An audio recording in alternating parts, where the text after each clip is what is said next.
Good morning, good afternoon, good evening, everyone. We are gathered in this Zoom space in God's presence.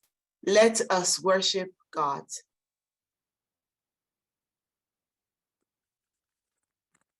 Fix these words of mine in your hearts and minds. Tie them as symbols on your hands and bind them on your foreheads. Teach them to your children, talking about them when you sit at home and when you walk along the road, when you lie down and when you get up.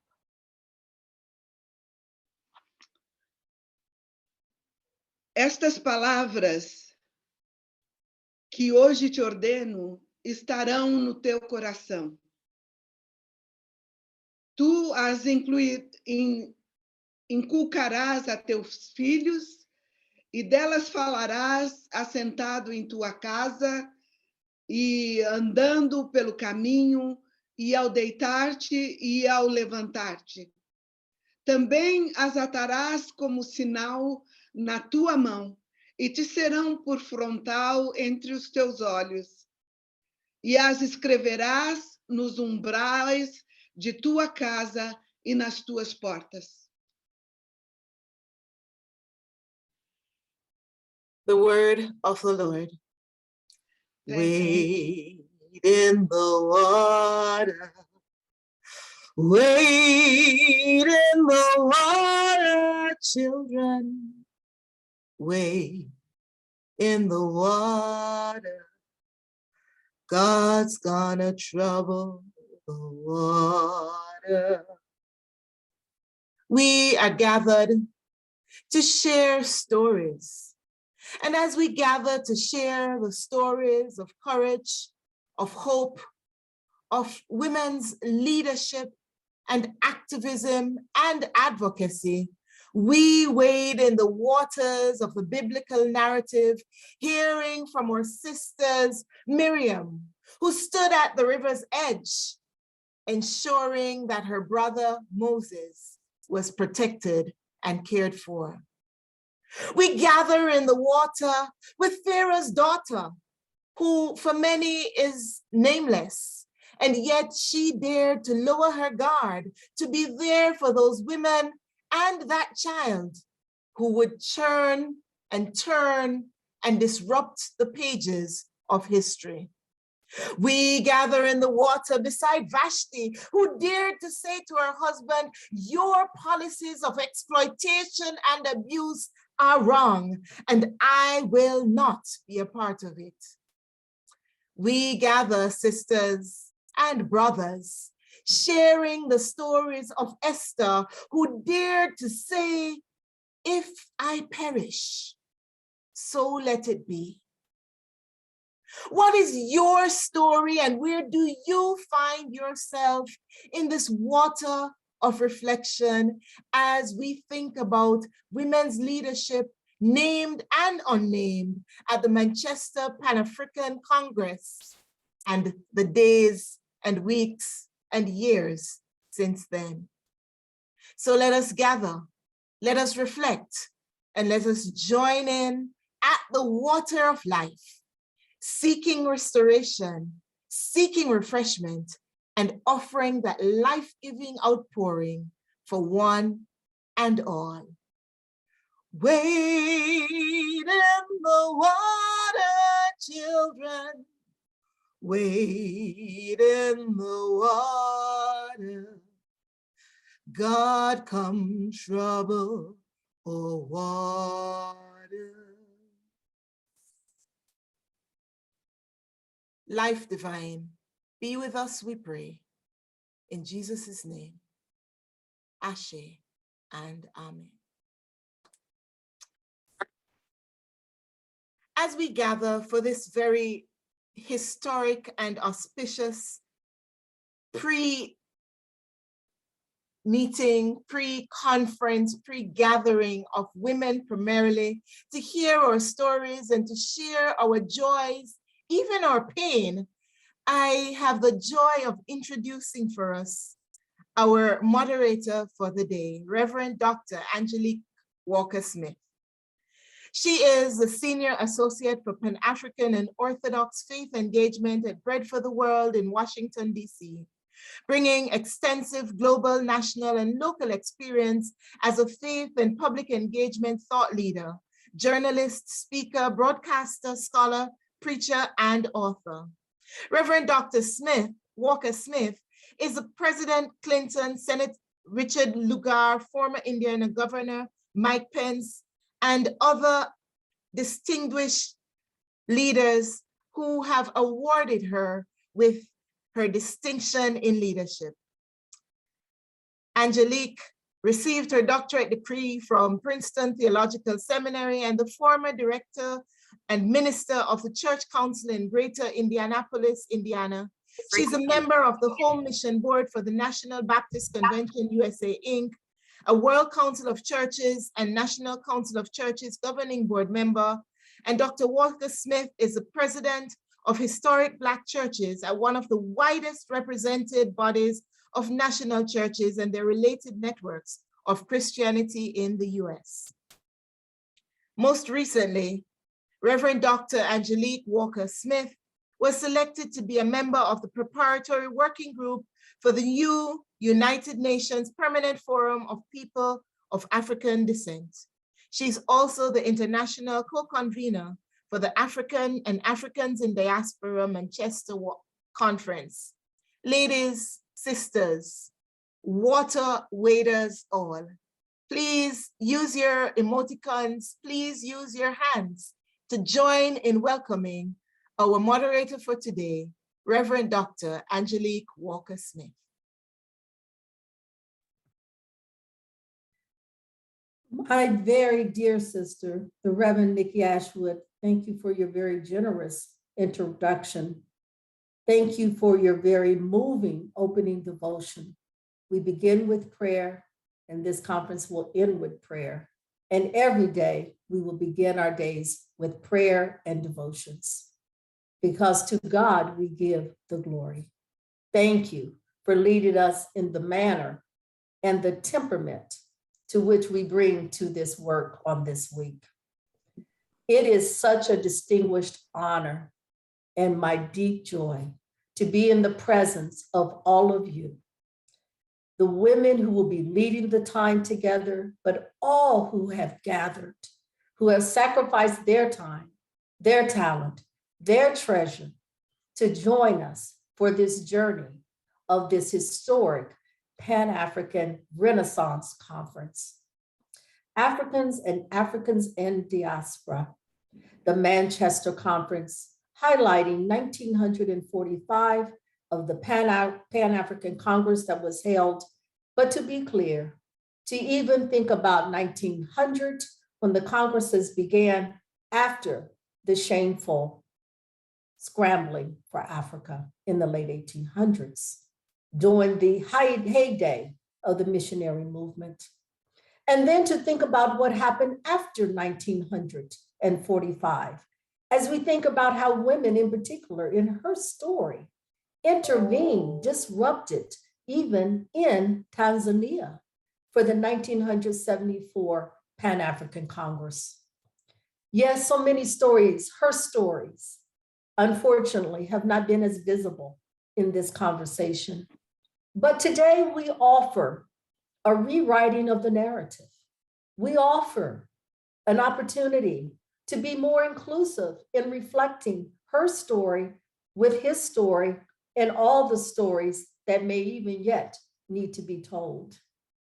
So you are most welcome to this journey. All of this week, we will be revisiting the narratives of people of Africa and of African descent. We will be honored by VIPs and guests as are on the panel today throughout the entire week. So please, this is a time to open our hearts, to open our minds to new vistas and retelling and decolonizing knowledge and decolonizing narratives that belong to us, but belong to the world that is yet to be revealed and made visible in this moment. We thank God that we are in a new Kairos moment in which these rewritten narratives can be shared and embraced.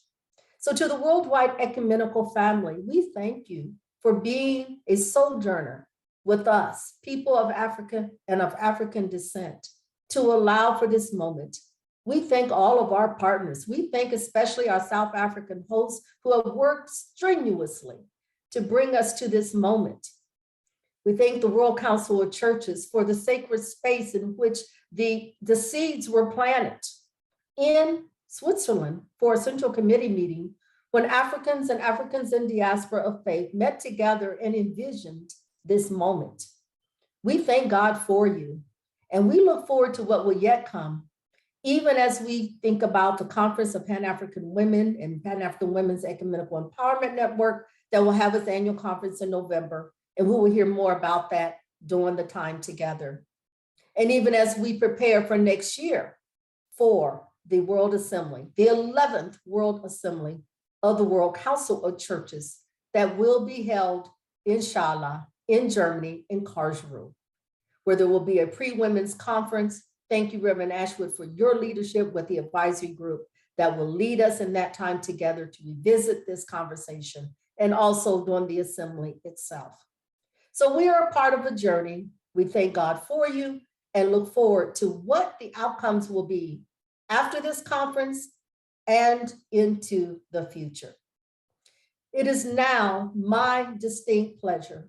It is my distinct joy to serve as your moderator for the rest of this time together as all the amazing voices you will hear come forward for this time together. One of the persons who I have the great joy of introducing is my co-convener with the International Conference of the African and Diaspora Manchester Conference. He is a brother beloved. He is someone who is an anti-apartheid icon. He and Dr. Bam, who you will hear later, we are deeply honored that he is here with us today to share what it is it's on his heart as the co-convener for this time together. Just a bit more about the Reverend Frank Chikane. The Reverend Frank Chikane was born in Johannesburg. His father was a preacher in the Apostolic Faith Mission Church. The Reverend Chikane attended Orlando High School in Soweto, where he matriculated before registering at the University of the North, Turloop, in 1972 to study science. It was there that he met the current president of South Africa, Mr. Cyril Ramaphosa. And we will hear from him on tomorrow in the sessions, just as information. As a student, he became politically aware, being influenced largely by the Black consciousness ideology. Thus, he became involved in the activities of the South African Student Organization, SASO. At the university, this is where that took place. His political activism led to his repeated detention, which in turn disrupted his education, forcing him to leave the university in 1974. But Reverend Chikane later continued his education, obtaining a Master of Arts degree from Harvard University and a Master of Theology from the University of Natal, now KwaZulu-Natal. Reverend Chikane completed his training as a pastor at the Apostolic Faith Mission. He was subsequently defrocked in 1981 due to his political stance. After the end of apartheid, however, he was reinstated as the prophet that we have come to know in his iconic presence. Reverend Chikane was detained, released on various occasions between January 1977 and 1985. And it was in the 80s that Reverend Chikane became involved with the United Democratic Front, becoming the vice president of the Transvaal region from 1983 to 1985. Subsequently, he was arrested, charged and tried for treason in February 1985. The charges were later dropped. He then served as the director of the Institute of Contextual Theology, in a position he held to 1987. In July 1987, he was elected the general secretary of the South African Council of Churches. And that's where I'm honored to say is where I met the Reverend Chikane. He followed the Dr. Myers Nalde, who many may know as also another icon of the anti-apartheid struggle. The police then went to harass the South African Council of Churches as their offices were raided the same year that he was appointed. But it was in 1988 that Reverend Chikani's autobiography, No Life of My Own, was published, and this gives life to his narrative. In the 1990s, Reverend Chikani remained involved with the SACC and later the task of carrying the organization through the period of change. In 1994, he began as a Director General in the Office of the Deputy President, President Thabo Mbeki, and remained there to 1999. In 2007, the former security officers in South Africa's apartheid regime received suspension prison sentences for plotting to kill Reverend Chikani. The former police minister, Adrian Vlok, and his police chief, Jonathan van der Merwe, received suspended 10-year sentences. In 2009, media reports circulated that he was nominated by Congress of the People. And it was in July 2010 that he published his 8-part series. In March 2012, he launched his second book. He has had many positions since that time. Suffice it to say, his biography commends him for this moment. And it's been a profound pleasure and honor to work with him so closely in this conference development. The Reverend Chikani will give us greetings, and then we will go to the next item on our agenda. Reverend Chikani, thank you. God bless you. We thank God for you and how you have led all of us in very intense moments of struggle over the years and still continue the fight as we even work together for this conference. Over to you, Reverend Chikani, and God bless you.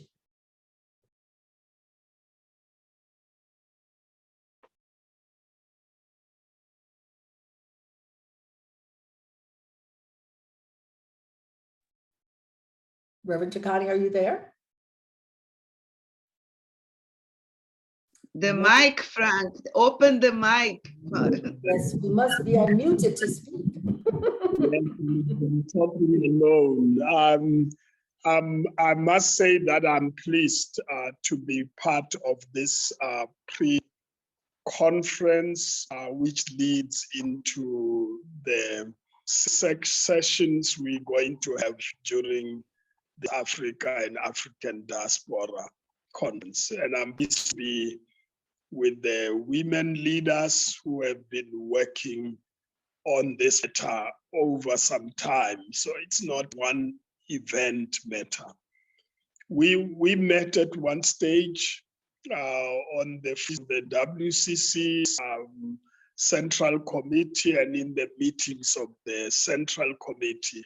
And people of African descent and Africans felt the time had come for us to deal with the issues relating to people of African descent.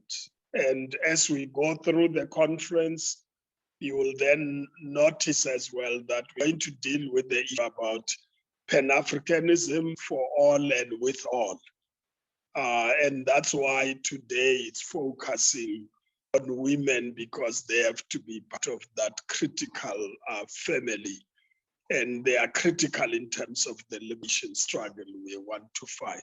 I want to start with the issue, the famous quote from Frantz Fanon, and those who want to get from this, the scriptures can go to Acts 13:36. But Frantz, each generation must, out of relative obscurity, discover its mission and fulfill it or betray it. And we feel that there are generations that have gone before us, Du Bois and others, who started in 1900, fighting this struggle against this experience of transatlantic slavery and colonization, dictatorships that were subjected to, and all the negative experiences. We felt it is time to make a difference. We are convinced that unless we deal with the situation of people of African descent and Africans, the conditions under which they live, we will not be able to defeat racism. I am convinced that as long as if the color of a person is associated with poverty and suffering, the issue about racism will remain.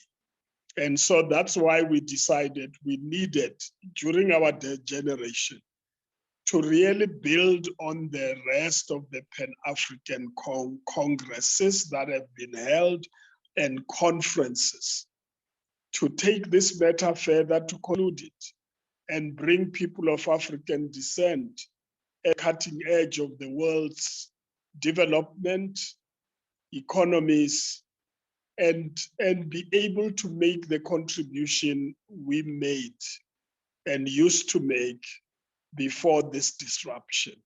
And that's why we are gathering together. And I would like to say our best wishes as you gather together to deal with these subjects. We will be dealing with we have a concept paper which you know about, has been distributed, and we'll be dealing with all those things throughout the week until Friday. And then we make decisions on action plans to make a difference in this world. So I would like to thank you. I don't want to take more time. Thank you.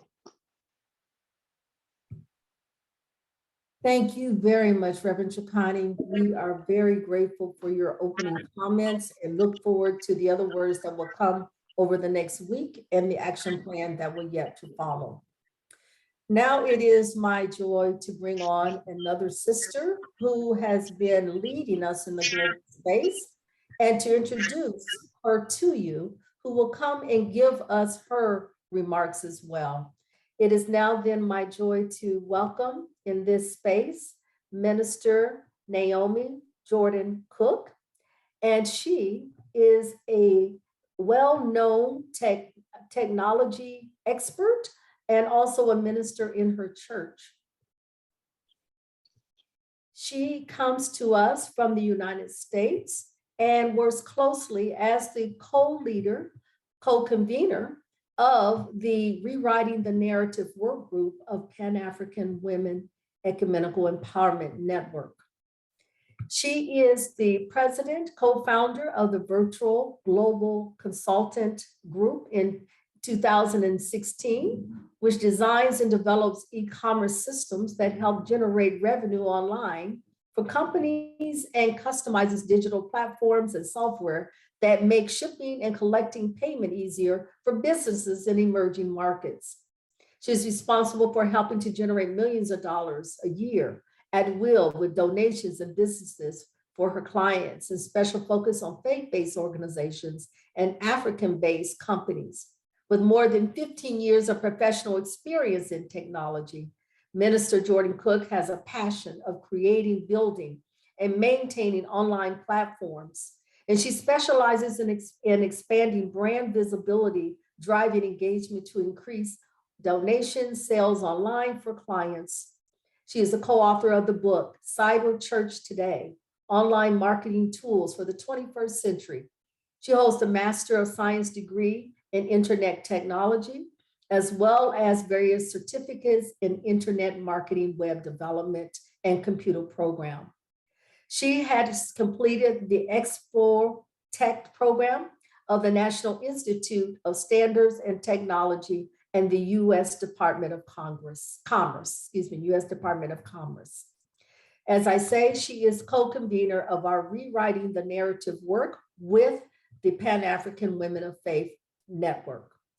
Let us welcome together Minister Naomi Jordan Cook, who will introduce the work in which she worked as a team with PAW and Pauline to tell the story of Pan-African women. Minister Jordan Cook, the floor is yours.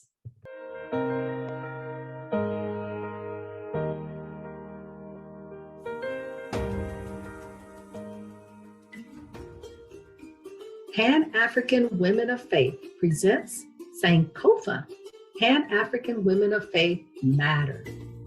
We, women of faith who are African and of African descent, are called to action at this Sankofa moment of Ubuntu. This moment calls for boldness of faith and joy, peace, love, and persistent courage that our foremothers and our forefathers brought to bear and empowers us for this moment, our children, and the unborn.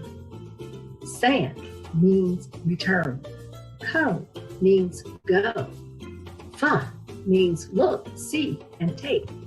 Sankofa. Sankofa suggests a season of looking back and forward. The definition of Sankofa is based on the ancient understanding of the past, serving as a guide for planning the future. This understanding conveys the importance of wisdom in learning from the past, which ensures a strong future. In this Sankofa moment, we advance these key messages. 1, Africa at heart. 2, lifting Pan-African women's voices in unity in our diversities. Advocacy for justice, number 3. And number 4, the ongoing relevance of the season of the 2019 Quadcentennial. African at heart. We receive the gift of being African at heart, individually and collectively. When we do this, we invite and engage a strong cultural identity, common heritage, values, and ethics of Pan-Africanism. It is in so doing, we call on a robust change in the negative perceptions of Africans or peoples of African descent as the poor, downtrodden, and ineffective, to a more positive narrative of a people taking charge of their destiny and making a positive impact on their lives as a people and as individuals. We demand a better understanding of respect and recognition of our diverse cultures and of our traditions. Oh, the ongoing relevance of the season of 2019 Quadcentennial also is a key message. Absolutely vital to the formation of English-speaking America was the voyage made by a Spanish ship with some 60 stolen enslaved Africans from present-day Angola. They were brought to the young struggling colony of Jamestown in 1619. It was an act of colonial piracy that angered King James I of England, causing him to carve up the London Virginian Company's monopoly for virtually all of North America. End of quote. Further, it was in Jamestown when the origins of the codification of legalized slavery in the United States began in the states for African and African-descended peoples. Today, Africa's diaspora in the African Union's 6th region, whether displaced because of the enslavement or colonial periods, or because of modern-day migration, the Africa diaspora is part of Africa's history and future.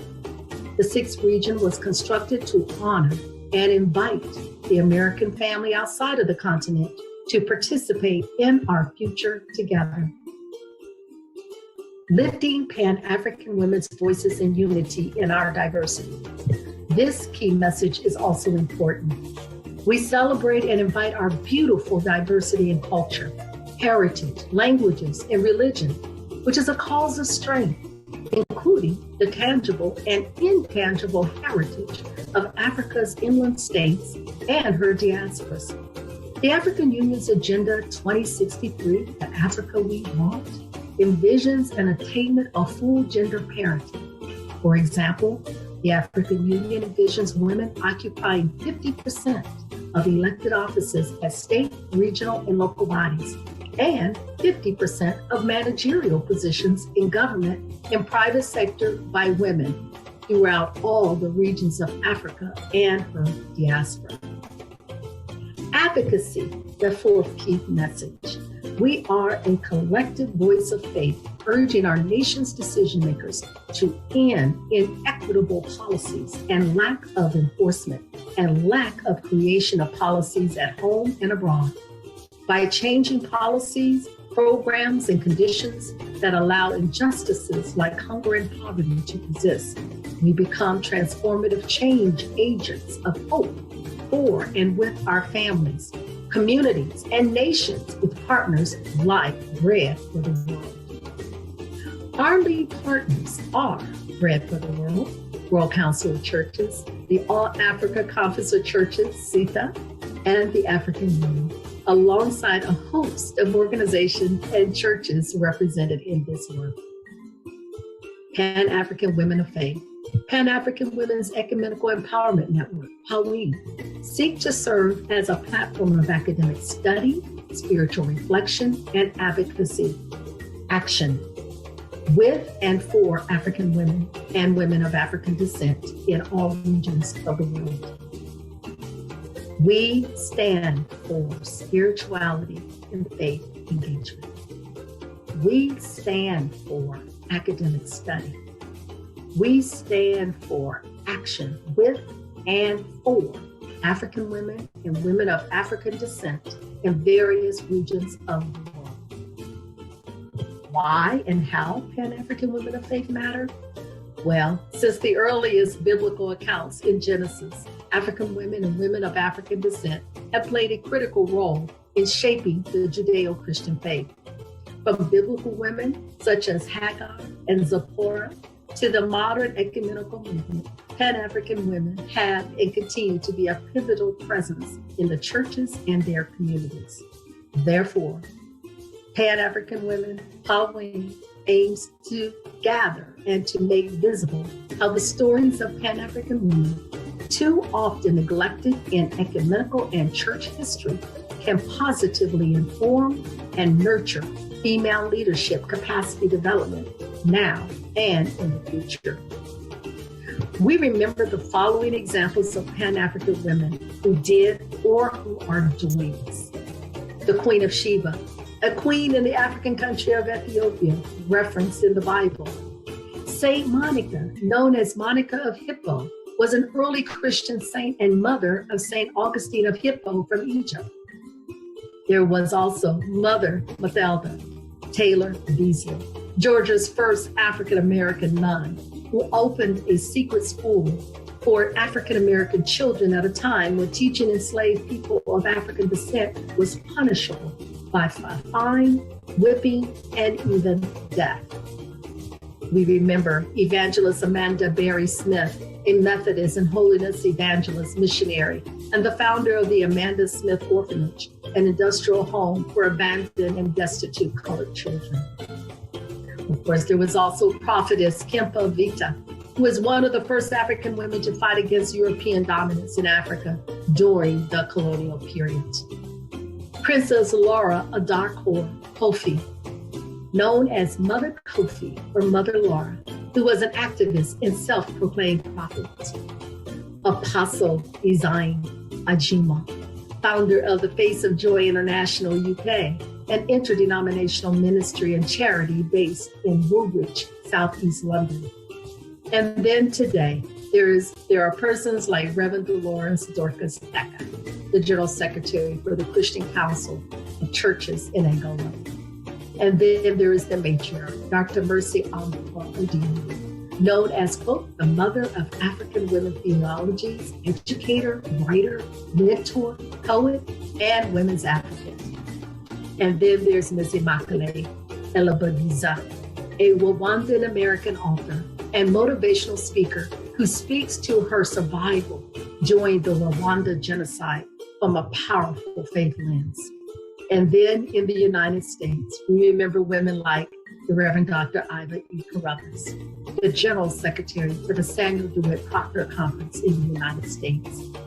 And then, yes, younger women who are rising, Ms. Carrie Cook, who serves as the Vice President at Communication Service for the Deaf, a multilateral and multinational social impact organization. She is representative of so many younger women coming along. And this is why we have and do matter as Pan-African Women of Faith. But we take steps as strong Pan-African women of faith to end hunger and poverty. We pray to end hunger and poverty. We visit our members of the U.S. Congress and discuss the importance of legislation to ending hunger and poverty. We share best practices and train on advocacy lessons from African countries, the United States, the Caribbean, Europe, Latin America, and also many other places in the world. And this is why and how we matter, Pan-African Women of Faith. We invite all to partner with us to make an impact. We invite our families. We invite churches. We invite communities. We invite theological institutions. We invite all countries, all people of goodwill to journey with us in action. We believe it takes all villages together to make a difference. This is why and how Pan-African women of faith matter in this same COFA movement.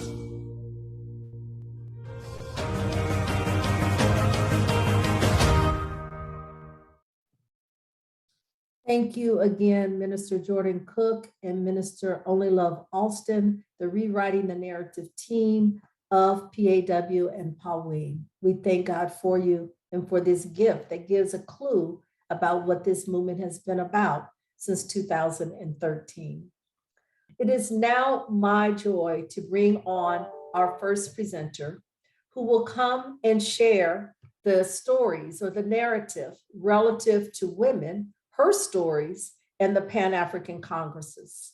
It's been my joy to work with Dr. Moyo before this time and over a few years, I would say, relative to the narratives concerning women. She is the predecessor to Reverend Nikki Ashwood in this very important role of community of women and men at the World Council of Churches, just as Dr. Brigaya Baum is as well in the earlier years. We are so blessed to have the lineage of that critically important desk that is represented in this space today. Dr. Moyo also is known otherwise to the global community. She is a trained mediator. She is a resource developer and a Viktor Frankl's logotherapy student with specialization in active listening techniques for mediation and trauma healing that acknowledge the importance of women's narratives. She is a member of the Community Voices in Peace and Pluralism in Africa, the Circle of Concerned African Women Theologians, and the board of Life and Peace Institute. She is the vice president of the AfriOS ILEAC Inc. board. She has researched and published widely on issues related to gender and religion. She is a founder of STREAM, a US registered NGO, non-governmental agency, or office, responding to sex trafficking through the accompaniment and mentorship of survivors. She is a former, again, World Council of Churches staff from 2007 to 2019. She earned her PhD in Human Sciences from the University of KwaZulu-Natal, South Africa, with a focus in ethics, gender, and religion in 2009. I know her as a sister beloved, as one who's able to put scholarship into practice, and in turn, to take context into academic reflection. I was joined with her in terms of this presentation she will make. It was my joy to do some of the research relative to this presentation and to join her in being able to take this research and turn it into story for our time together. Dr. Moyo, you are welcome in this space. We honor you and thank God for you. Please, the floor is yours, Dr. Moyo. Thank you so much for this kind introduction, and it is a great honor to be among you today. As I've already been introduced, I will just go straight into my few remarks with all protocol observed. Why is it that 70 years after the Watershed Manchester Conference, we are still singing this song, which was sung that time, that said, we are determined to be free. We want education. We want the right to earn a decent living, the right to express our thoughts and emotions, to adopt and create forms of beauty. Isn't it because we have maintained the Pan-African agenda with an exclusive elitist mindset? In my few thoughts, I want to contend that the exclusion of women, their stories and experiences from the core definitions of the Pan-African agenda has turned this agenda into what Mese Amba Odoyoye images as a bird trying to fly with one wing. Looking back, we know that there were women too at the Manchester as well as at the Tanzanian conference. Their stories need to be listened to and embraced so that their experiences continue to be part of what defines and strategically shapes the implementation of the Pan-African agenda.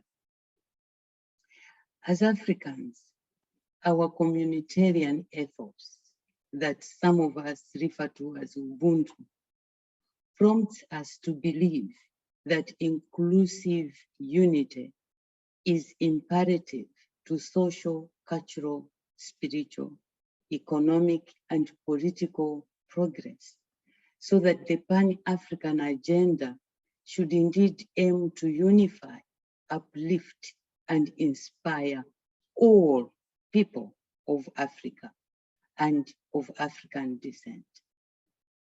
Since at its core, the Pan-Africanism is a belief that African people in all their commonalities and diversity, both on the continent and in the diaspora, share not merely a common history or her story, but also a common destiny that can be reached only when each member's potential is realized and affirmed as part of the communitarian whole. We know that many African countries have drawn their own Pan-African Agenda 2063 as a vision that their developmental program. So the Africa we want has become the blueprint and master plan to transform Africa into a global powerhouse of the future, but beginning now. My own country's Malawi Vision 2063 aims at becoming an inclusively wealthy and self-reliant nation, and has acknowledged the wisdom of including women and their experience as an intelligent strategy if this vision is to be realized. One of the gender agenda objectives in this vision reads as follows: by 2063, all forms of violence and discrimination, social, economic, and political, against women and girls should have been eliminated, and they would fully enjoy all their human rights and affirmed their dignity. This, I think, is really an important objective, as we've also heard from the past presenters, especially Professor Isabel Apao-Piri really mentioned a lot about this. So this objective that the whole Pan-African agenda should actually invest in wholeheartedly, I would argue. Having the privilege as well as the burden of listening to many intergenerational women's stories, one realizes that this objective has an implication on actually the imperative nature of mitigation of the impact that decades of gender inequality and injustice have caused. For my interest as you already heard, I'm a Victor Frankl logotherapy student. This has actually helped me to delve deep into the crucial role of trauma resilience and healing within the African agenda for justice, peace, and reconciliation. I want to emphasize the important role that storytelling plays in the process of community-based trauma healing practices. In 2019, the World Council of Churches invested in the development of a manual which was titled Healing Together, which you can access online. If you just type WCC Healing Together, it will come. This community and faith-based resource was developed in response to trauma, especially that which is caused by gender-based violence, after listening to so many stories of women who were carrying that pain with them, and it was not acknowledged and it was not even healed. It was not healed, it was not acknowledged. To develop this resource, I worked with Council of Churches in Nigeria, Sierra Leone, and South Sudan. And storytelling was embraced as an important contextual tool that sets the beginning of this crucial community-based journey together towards trauma resilience and healing. For we realized, and I think this is not a secret actually, that for most African women and men as well, the individual psychosocial responses feel intrusively individualistic, and therefore they don't really embrace those, but rather they desire this community approach of healing together. And it also became clear that when we talk about the African people within the African continent and those in diaspora, we are talking about traumatized people, especially from historical and generational traumas of different levels and experiences. Within the African communitarian ethos, the telling of our stories therefore embraces our mutual vulnerability, that in context of where confidentiality is respected, it becomes a resource that has created safe spaces to build trusting relationships so as to effectively embark on healing journeys together. In telling our stories, we are saying that we are as vulnerable as our sister or our brothers are. We have a shared story that grounds our relationship. We are therefore interconnected and interdependent, and the hurt of one is our hurt.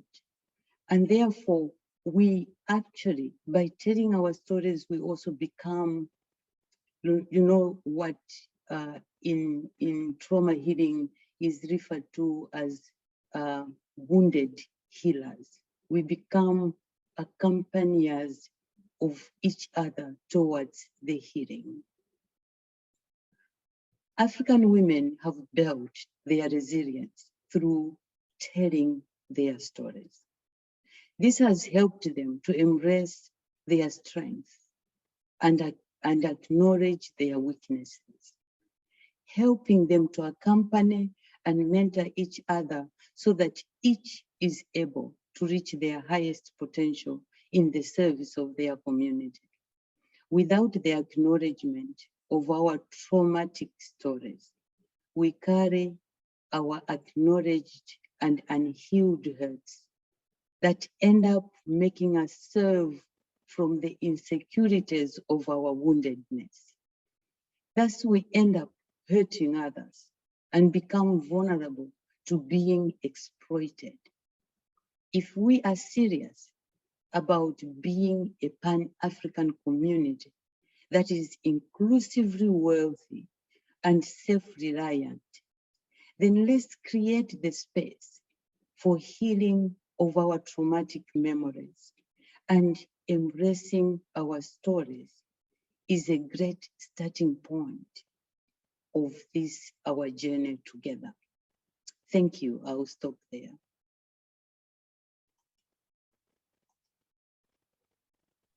Dr. Moyo, thank you very much for this intervention. It has reminded us of the journey that has come and the journey that is yet ahead relative to inclusive community, celebrating the voices of women in the Manchester journey, the Pan-African Congress's journey, as well as accompanying journeys that you have spoken to in this moment.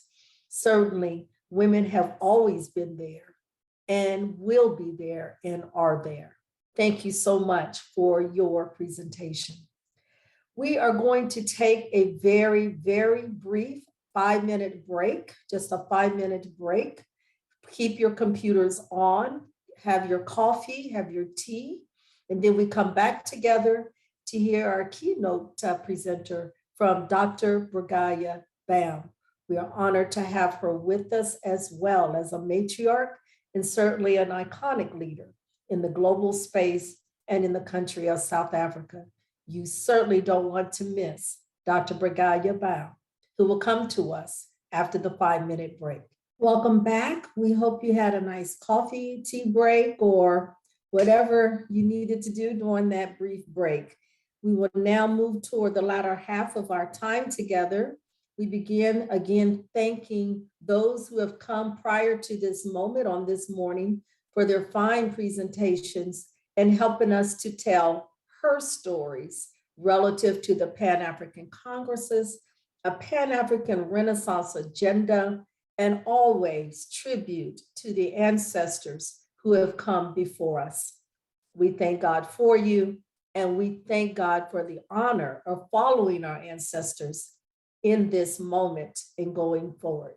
Certainly, we are a Sankofa generation that is able to look back, look in the moment, and also envision the future. With that being said, we are very honored today to have our keynote presenter, Dr. Brigaya Bam. Before Dr. Bam comes on, I want to refer you to the chat. We have provided names of scholars, researchers, as well as names that will tell you more about the particular her stories relative to the Pan-African Congresses. Please feel free to look them up online and to learn more about her stories and the Pan-African Congresses. Again, without further ado, it is my great joy and honor to introduce to you another iconic figure in South Africa, but also in the global space.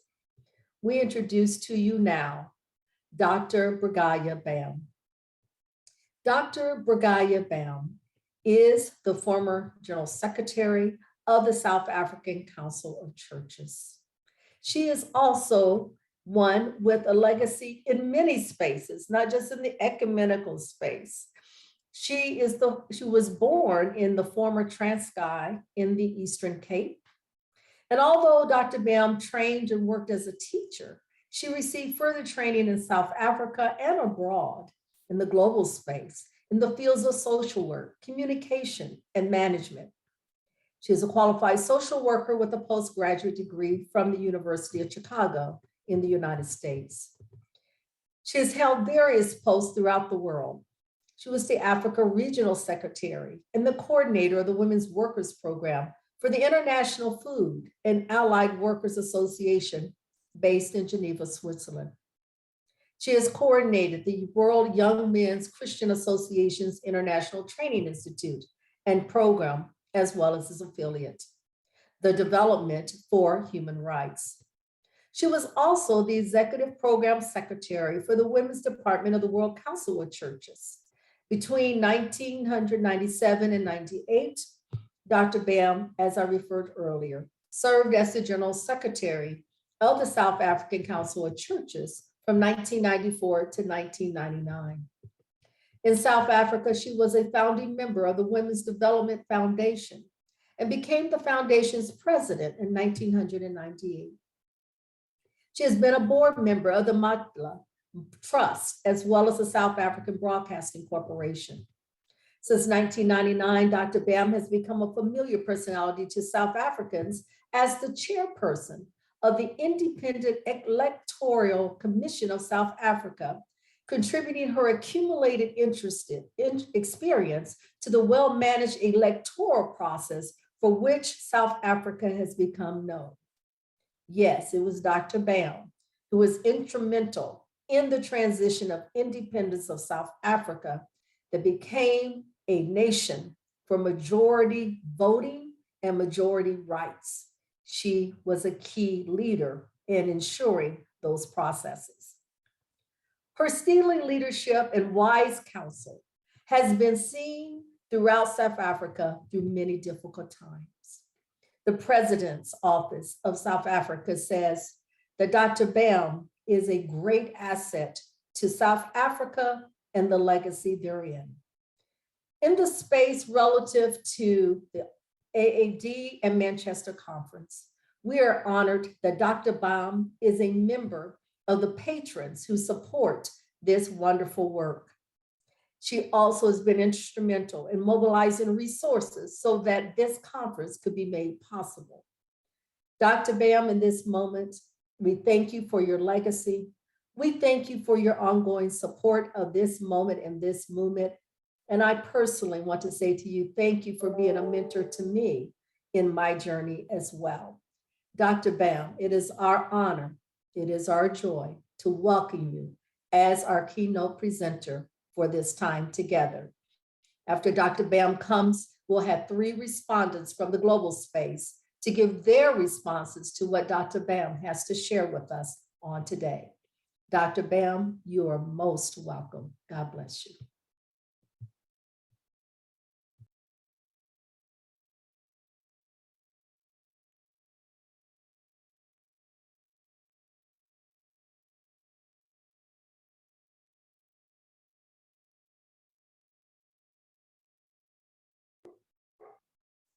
Dr. Bam, I think your microphone is not open.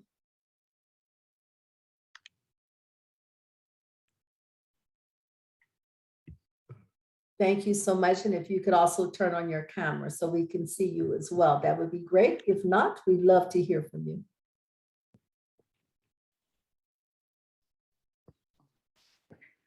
Okay.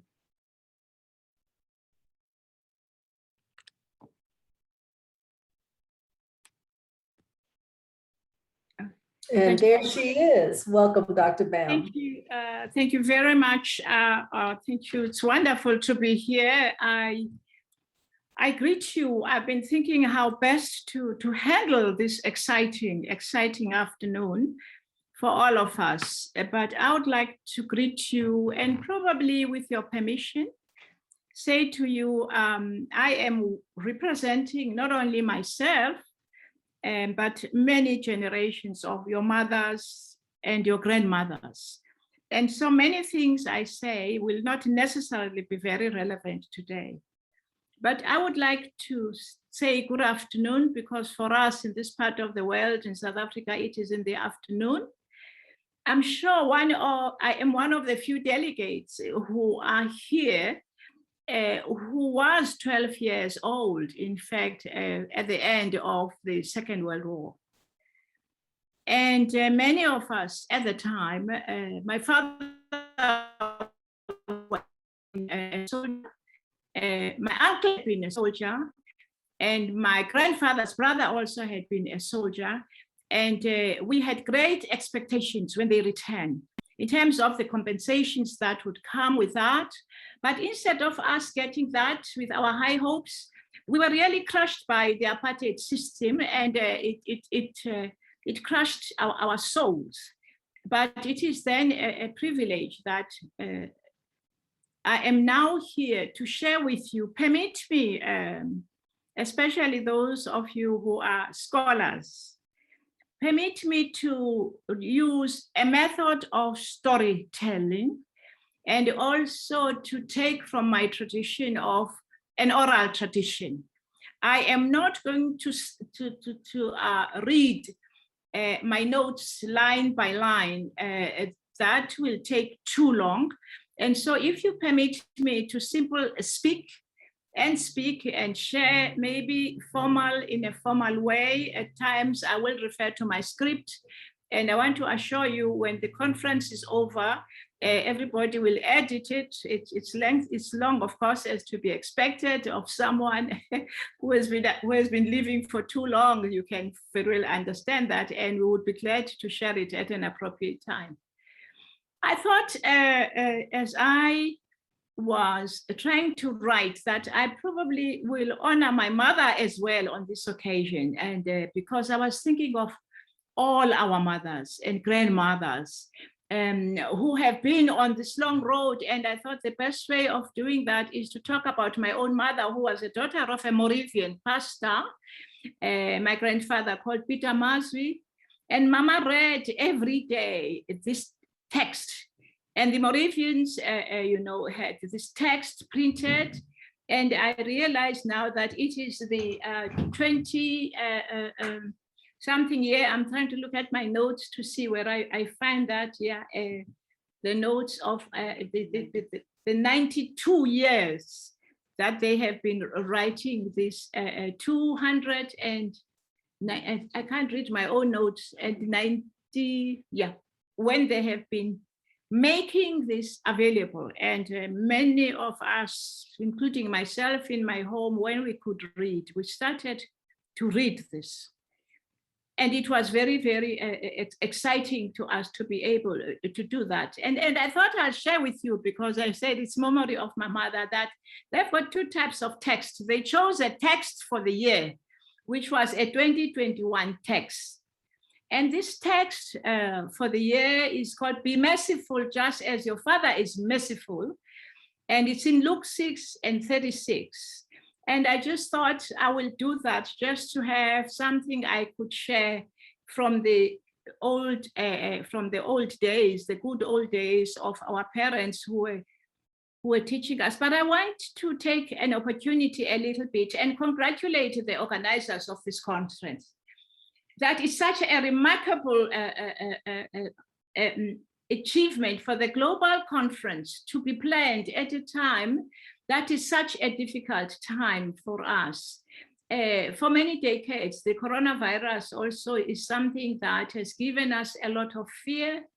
And I would like to mention and put on record my own gratitude and appreciation with great pride of the work that has been done by Angelica Walter-Smith and Reverend Frank Chikane and their super efficient team. And indeed, you have made us proud. Thanks to the Holy Spirit, without the service, dedicated people, the movement, the ecumenical movement, would not become, because people are in it. So it can be an organization that is depersonalized and institutionalized. And the energy of this organization is exactly what you are saying. And I quote, it says, "The energy of the ecumenical movement has always been the creative visions, solemn covenants, courageous engagements, and fervent prayers of countless women and men churches and groups." And this is a quotation that really, I think, for them, as they were working and planning and praying day after day, that has been the spirit of and I say it's been an honor to watch it, and the detail of it, the detail that goes with this kind of planning has been very, very impressive, really, to us who are watching it. But I also want to talk about, and probably make a reference a little bit to this conference that the most important thing for us is that we should work in a tireless manner on this decolonial project, because it's a lifetime project for us to transform our institution. It is also a lifetime project for many of us to heal what has gone on in our lives, our own lives, and the lives of our own parents and our grandparents, and the lives of the ancestors. And I think this is something that comes through. I think one of the persons mentioned it, that becomes very, very important for us to do. Now, the Black people in the world will always be in a special, difficult position, because I just want to say that when we commemorate this, we are commemorating a very important history in Manchester, which it laid the foundation for the possibility for us to be here today and to talk of the united worlds of the African continent. The 75th anniversary of the Pan-African Congress in Manchester reminds us of the commitment of the African leaders and intellectuals all over the Black world to demand equal economic opportunity, decolonization, and the end of economic exploitation of Africa by the colonial world. There is a lot written on this, but I think it's always important for us to remind ourselves about all that. Now, the African agenda at the heart of the international relations and decolonial agenda, despite the long traditions of Black world connected histories, these Pan-African Congresses, which spearheaded by Barrister Henry Silver Williams in 1900, give a concrete meaning to the African unity all over the world. It is fair to believe that this connection and movement by all African peoples require that we reflect and check ourselves against blind spots and possibilities, especially for African women all over the Black world. And we observe consistency, invisibilities of the contributions of African women in the idea of African connected world, yet being the center of African existence. Now, the Pan-Africanism had a program, and the greatest program of it was, of course, as we all know, the political liberation of Africa. And by Africa, in this case, we talk about all those whose ancestors have their bones in this part of the continent. And the Africans we talk about of diaspora are all over the world. And so we will always have a common history, a common purpose of the peoples of Africa and the African diaspora, and the notion that their destinies are the foundations of I'm lost in my script. I was reading on that foundations. Yes. Okay, I'm reading the script. That's why I was trying to avoid reading it. In addition, many would highlight the importance of the liberation and advancement of the entire African diaspora. Such perspective might be traced back to ancient times, but Pan-Africanist thought and action is principally connected with and provoked by the modern dispersal of Africans resulting from the trafficking of captives across the Atlantic to the Americas, as well as elsewhere, from the end of the 15th century to the close of the 19th century. And so this history is an important history, and this history is known by very many people. But I'd like then to move a little bit from this kind of history that we are referring to and look perhaps into where we are today. And I will ask for your permission that I will simply enter in this part of discussion in a conversational style and not try to follow my script very closely. I want to say that one of the most important things that the women have done in all these years, long before 76 years, was for them to pray. The women were praying in their organizations, they were praying in their homes, and they were praying everywhere. And I think these prayers that they have done were really the prayers that were deep. And in some cases, these prayers indeed produced the miracles that we don't know. And I think that this is one of the most important things that today the women should continue this discipline. And I'm excited that other people are beginning to take it. Women were evangelists, and women were establishing churches, and women were preaching in their own right, going to communities. And so this is a history that is important. And this is a history that for all of us, we must carry through and carry it through.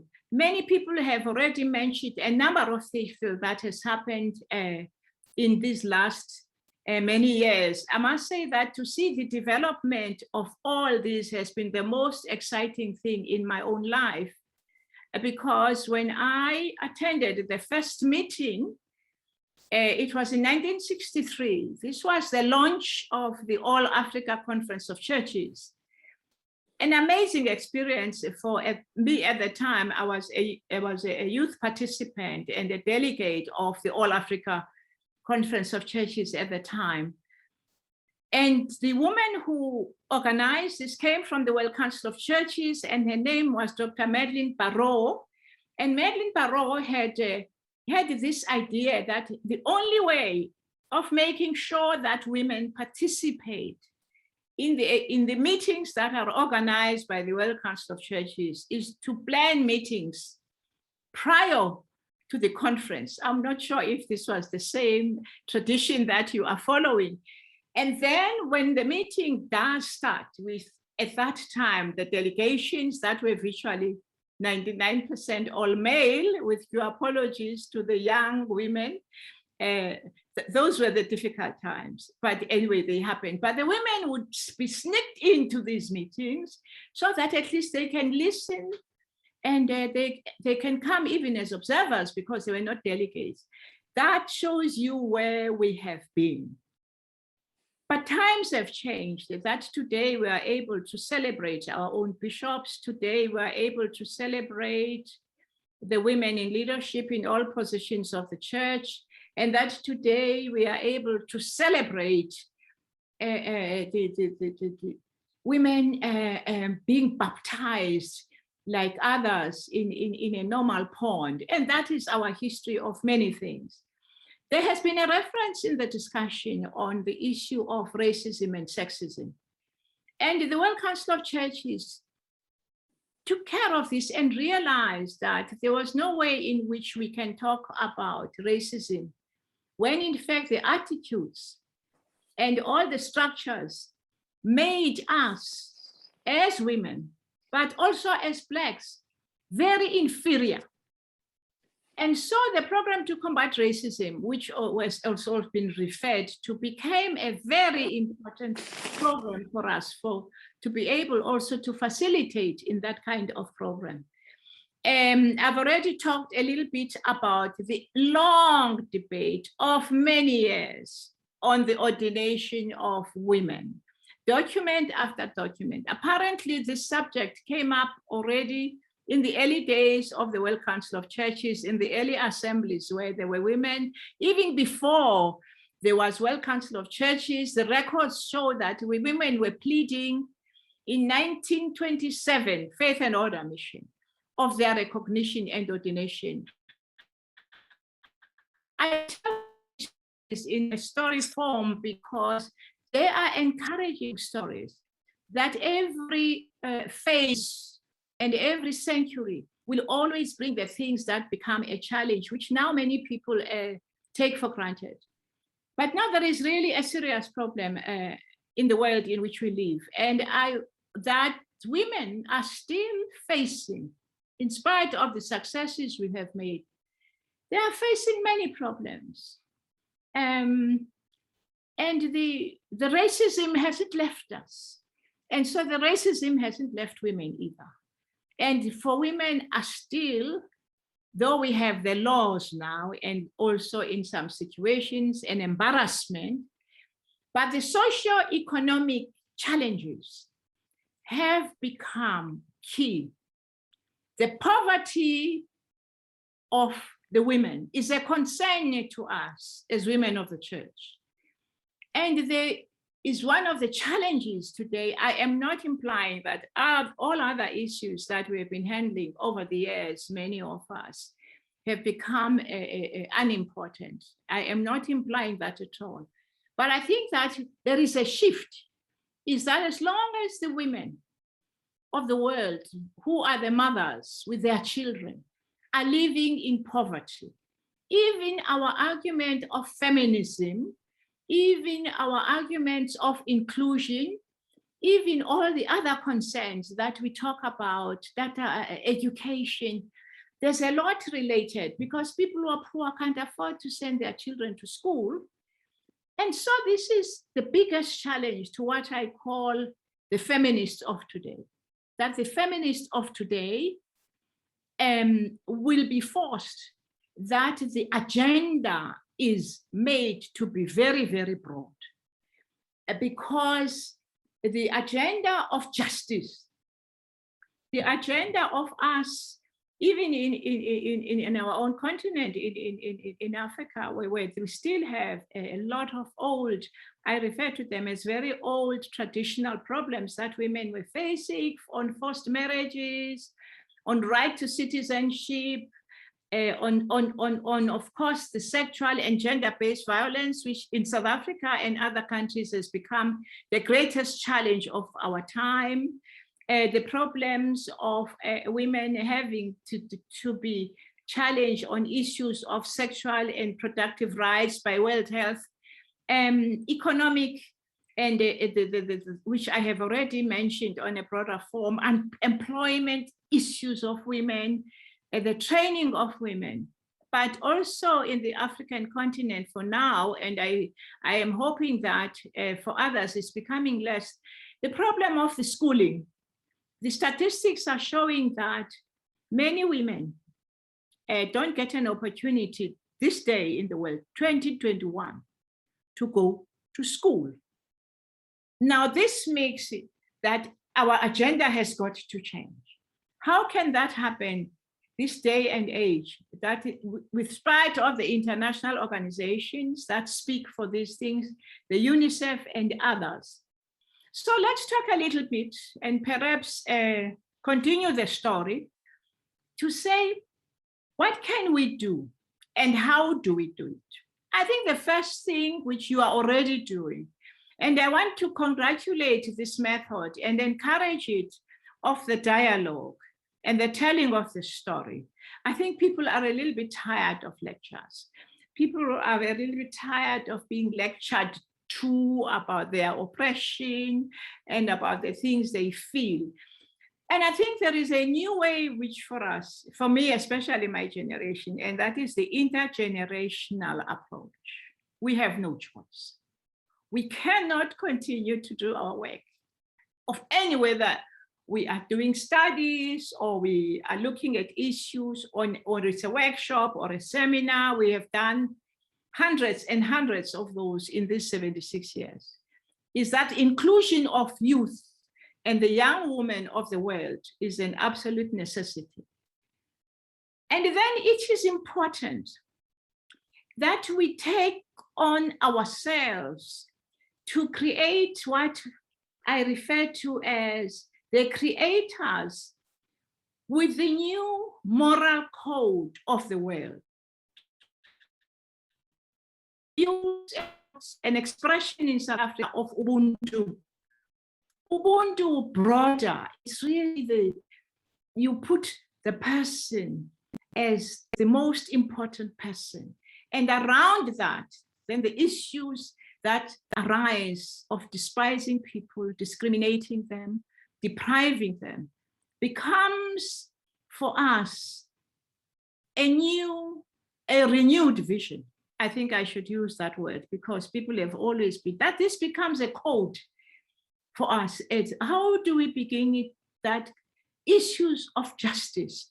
I am not implying to young women who always say to me, now that you all got the positions that you have as a woman, you are saying we must abandon feminism and the issues of representation in committees and things like that. I'm not saying that at all, but I'm talking about what is facing us as women, that we need to put our weight.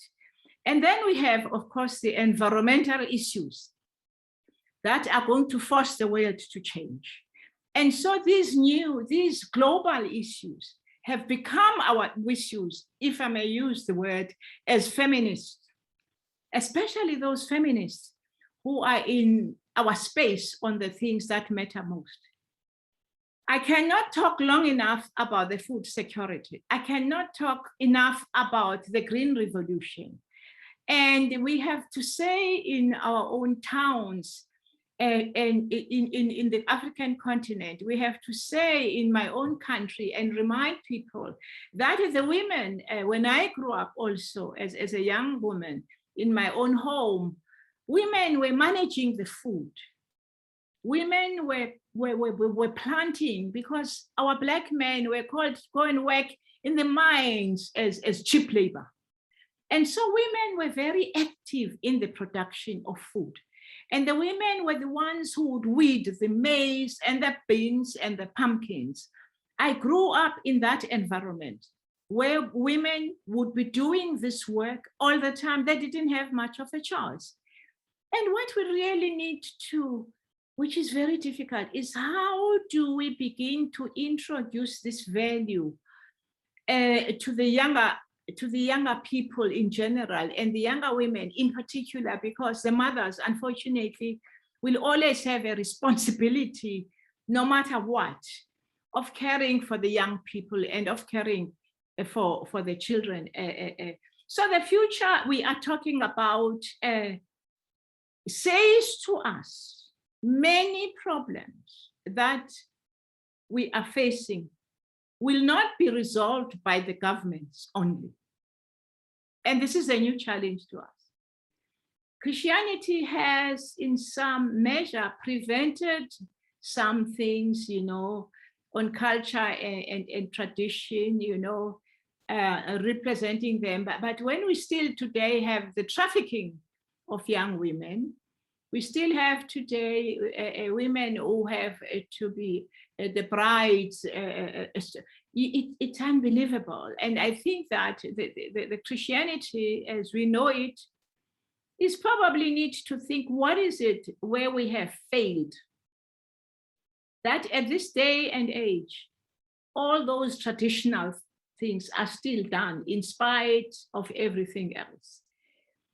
And I want to say to us, the history, and I want to quote that because I found that it's a useful one for all of us. It says, history outside the code of traditions of the church tell us, therefore, that the ecumenical movement, turned inside out, must lead to an ecumenical convergence as we strive to be instrumental to God's mission in the mission of the world.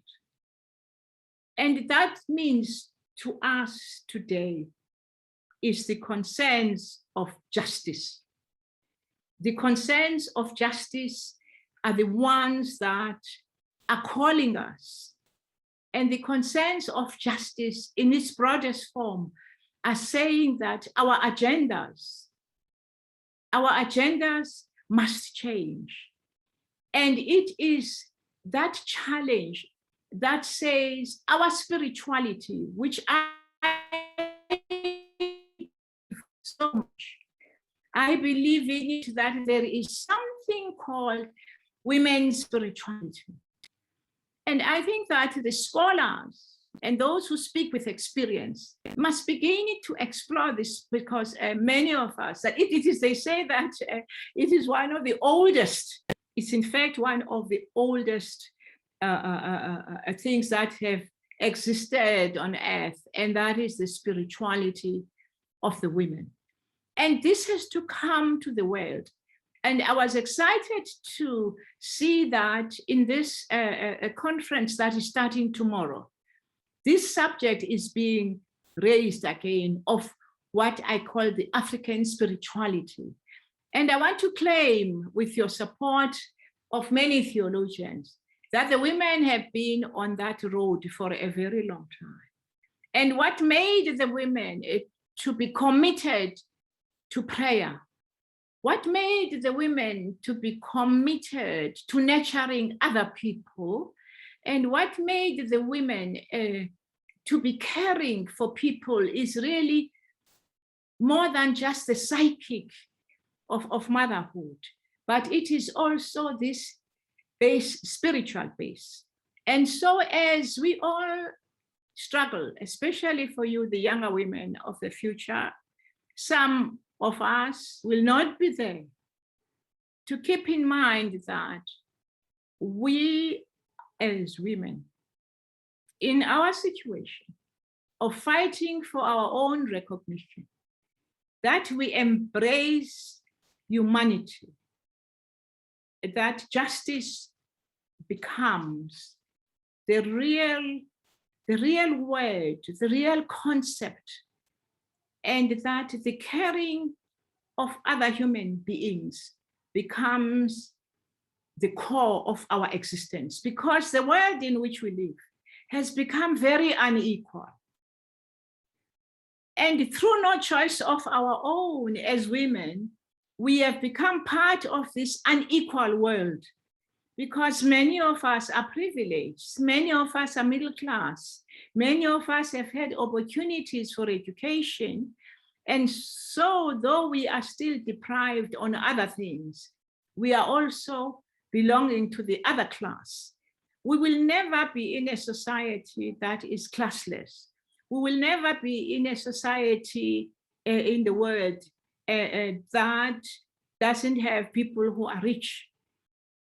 But we cannot justify the society of today and the society of the future. And I am excited, like you are, about the revolution, the fourth revolution on technology. I think it has a lot to offer the world, but because of my generation, I am nervous when I think of the hundreds and hundreds of women. Where will they be in the new world of the fourth revolution? Will they be prepared? Will be absorbed by it? Will there be space for us? Will there be space for my great-grandchildren in that new world of that? And so those are some of the things I think we can begin to talk about in our world. And I also want to acknowledge, though I didn't have it in my notes, many women in Africa and abroad who really have been in these 76 years doing amazing things. In my script, you will see when you read it, some of them are named, these women, they are named by name. But I just want to tell you one last story to say, when I went to the United States for the first time, which was only in 1967, when I went, because after joining the World Council of Churches, in fact, my first invitation when I arrived in Geneva in 1967, September, came from Church Women United. This was a very strong movement in the United States. And I wanted to meet Dorothy Height. I wanted to meet Dorothy Height, and surely I met her. And the inspiration, you know, I had. And then when I went and visited other countries, and a leader who we had recruited the women called Annie Giage, which some of you might know, she was a Ghanaian. And these women were really there as people we looked up to. And these were great days that we need to continue to inspire each other and be proud of each other. And I owe so much to Mercy Odioye. Mercy Odioye is one of those women who had an amazing vision. I just need to say in passing, Mercy came to join, we came to work at World Council of Churches the same month and the same day. And there are stories we can tell about that because people thought we are all going to be secretaries somewhere. The organization itself, I want people to know, we're shocked that you have 2 Black women who are coming to work as program directors. And Mercy's vision and Mercy's establishment, finally, after we had established the circle, that we needed also to be able to speak theologically and to say the Mercy's vision of us, and it was of third world theologians coming together to think and write. And so we have many of those stories, and you will find a lot of these stories in my script. And I couldn't take all of them to say. And thank you very much for this wonderful opportunity. It is indeed an amazing privilege for me that I could still come to a meeting of this nature, and you have honored me by inviting me, though I am a retired person and like of them, facing aging with all its challenges and joys. Thank you very much.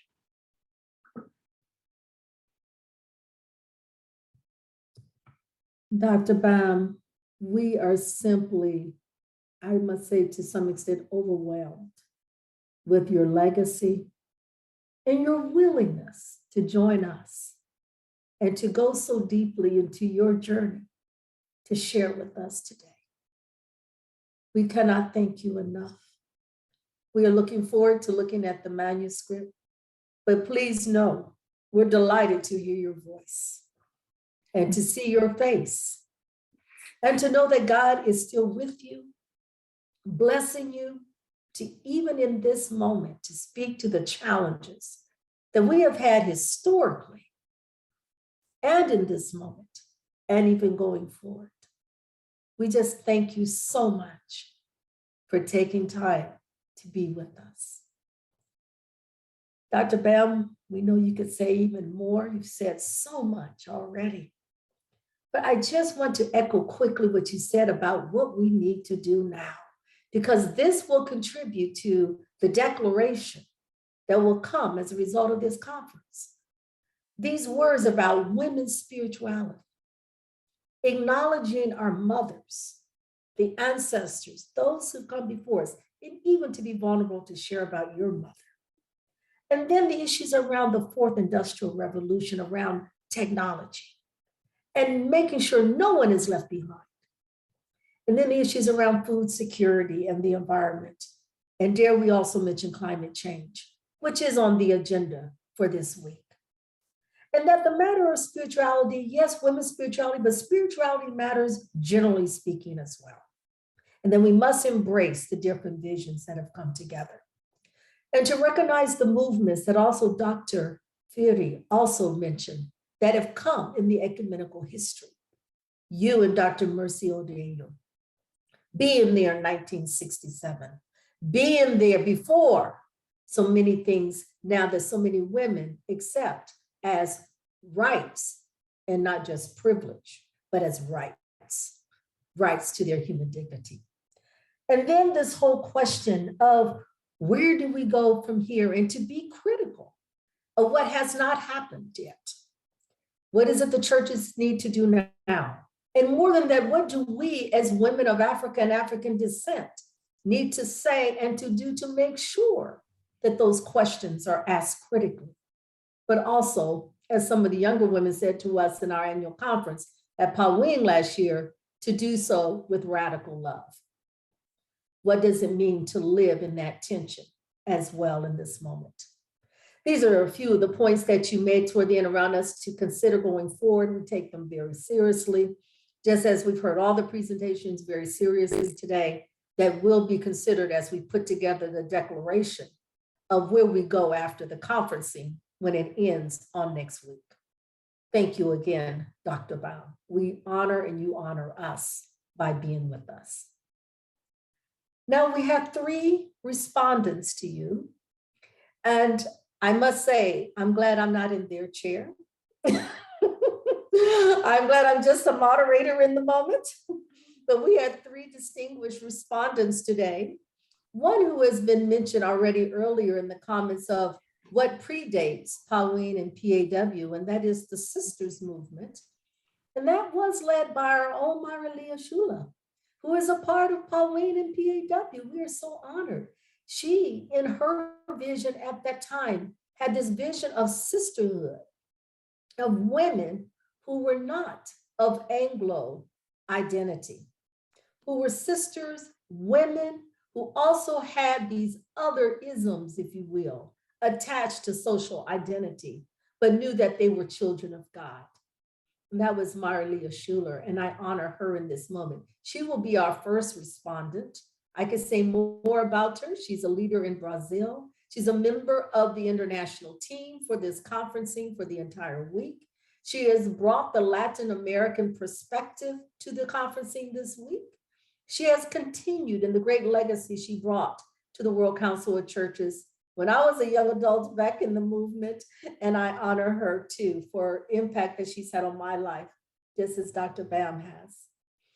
After Myra Leah comes to us, then I would be honored to bring on our second speaker to put her on notice, and that would be Dr. Evie Vernon, who comes to us from England, from the UK, United Kingdom. She will be our second speaker. I'll tell you more after Myra Leah comes or Ms. Shula comes. And then our third respondent will be the Reverend Dion Bossia, who really comes as a transnational. She is of a Caribbean heritage, but she's living in the United States, but she's also the United Nations chaplain in New York City. I'll say more about their identities after Ms. Schuler comes to give her response. Marlia, Ms. Schuler, my dear sister, the floor is yours. Thank you so much, Angelique. I want to say hello to Brigalia.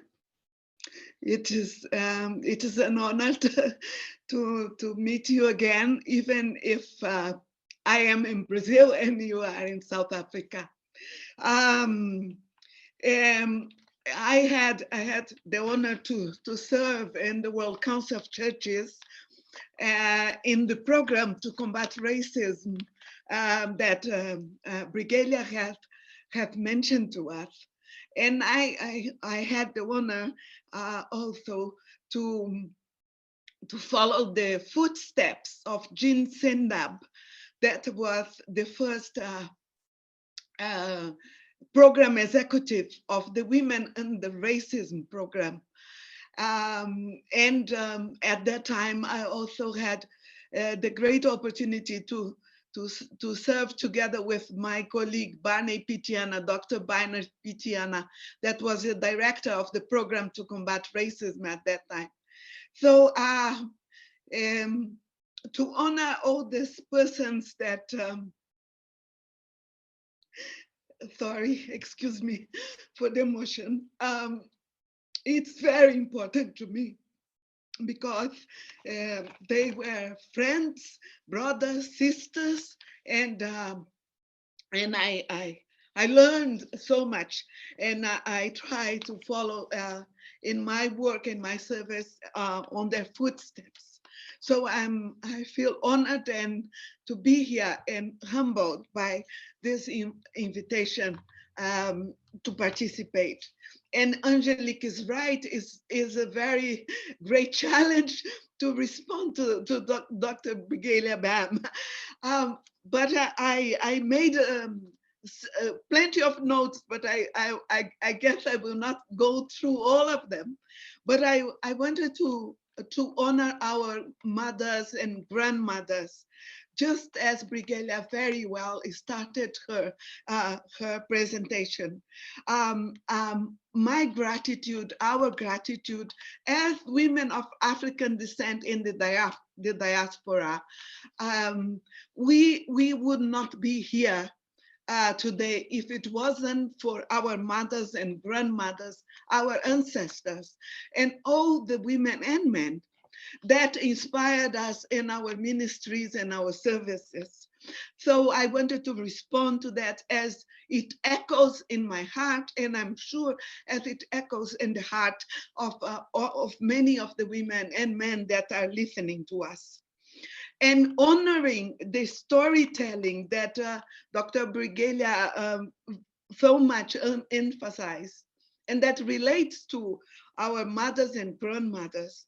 I think the Sisters Network at the time, that sisters means sisters in the struggle to eliminate racism and sexism, was also built upon the storytelling.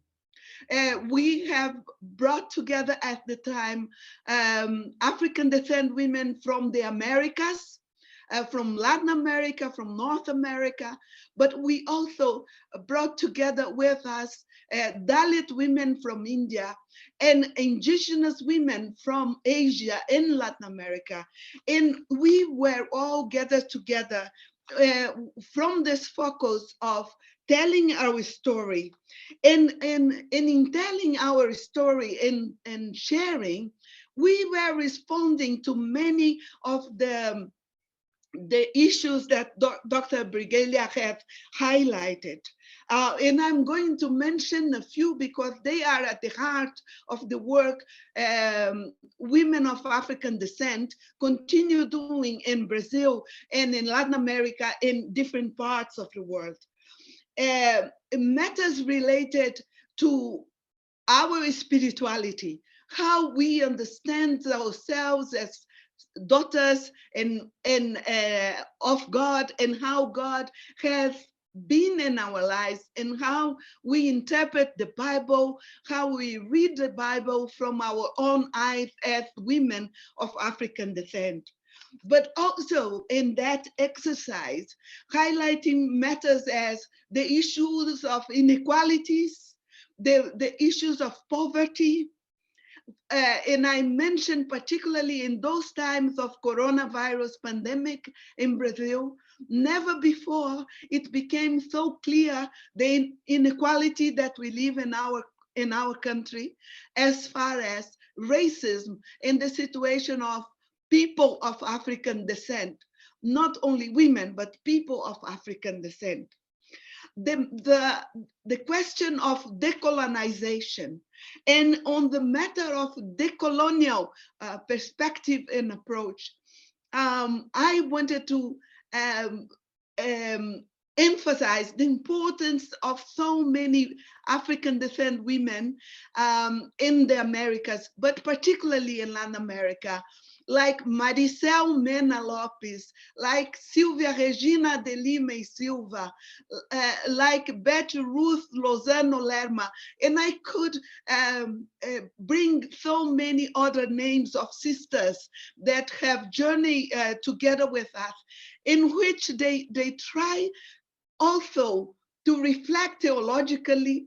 They show the situation of African descent people in the Americas, and the issue of racism, and how our common history in terms of slave trade and what the impact of slavery in our countries, and how our situation today is still rooted in this history of slavery and slave trade. For example, Dr. Maricel, she will participate in the AAD conference as well. She has been working on the question of decolonizing, because our theological education in Latin America, in many countries, is still based on on a kind of premise that needs to be critiqued and needs to be moved forward. And also the concerns for women's spirituality and how it constitutes us. Definitely, as women of African descent in our ministries, we have been doing that because we have a very strong focus on spirituality. And our work as African descent women in Latin America, the issue of racism, the issue of sexism, the critique of the structures, and the situation of Black women and the underprivilege of Black women have been a very strong emphasized issues for us. So we understand how crucial for us is the situation, the socio-economic challenges we face, the situation of poverty, as I mentioned, also how crucial is matters of inclusion in education. That is still one of the greatest challenges we face here in Brazil. But another element that Dr. Brigalia Ben has mentioned is the question of justice. And yes, it is crucial for us to discuss gender-based violence and feminicide. Those are very crucial elements. The numbers of women, African descent women and women in general that have been affected by feminicide in Brazil is growing greater. The matters of sexual and reproductive rights are also very crucial for us. The training of women, the opportunity to go to school of young girls in general, but particularly young girls of African descent, it remains a very, very strong challenge for us. And obviously, the question of inclusion of youth. I don't know how many of you know, but I think one of the crucial matters in terms of youth in our country is particularly the issue of that we in Brazil, in the movements, we call the genocide of African descent young men, that many are between 18 and 24. That is, the violence that they suffer is one of the primary causes of death of young people in Brazil. So this is a crucial issue for us as well. And obviously the matter of food security that Dr. Brigalia Ben mentioned. Angelique, please, you stop me when my 10 minutes is over, okay? Please let me know. You're coming to that last minute. Sorry for that, my dear. No problem, dear, no problem. So I will wrap up. I will wrap up. As I was mentioning, the question of food security is still a very crucial aspect for us. And I'm speaking particularly to Brazil. That is the seller of grains, produce, and export in the country. Is one of, if I'm not mistaken, the second or maybe the third producer of food in the world. But yet, the African descent population in Brazil during this pandemic has suffered a great deal of no food on their table. So the matter of racism, the racial inequality, the economic situation, and how it impacts the African descent population, but how it impacts particularly women of African descent in Brazil, remains a crucial issue for us here. So I think I could go on, but I thank you very much Dr. Brigalia, for all the input and very important elements you have highlighted. And I wanted to thank you and thank Angelique and all the sisters that are listening, participating in this session. And may God, Father and Mother of all of us, bless us today and every day. Thank you. Thank you so much, Maralia. Your legacy goes before us as well. Thank you for all you did during those days of the program to combat racism, what you have been doing in Brazil and Latin America, and what you still bless all of us with in what you're doing now. Thank you very much. Now it is my joy to bring on two more speakers. Our time is drawing nigh, so we are going to be mindful of time as well. We want to bring on now Dr. Evie Vernon. Dr. Vernon is a scholar who lives in the UK. She's been a part of Pan-African Women's Ecumenical Empowerment Network, Pan-African Women of Faith, together over these years. But she is known throughout the UK for her scholarly engagements and her critical reflections around scripture, as well as contextual theology. Dr. Vernon, please, the floor is yours for these next few moments. And then of course, Reverend Bossier, you will be following after just a quick moment of introduction. Dr. Vernon, the floor is yours.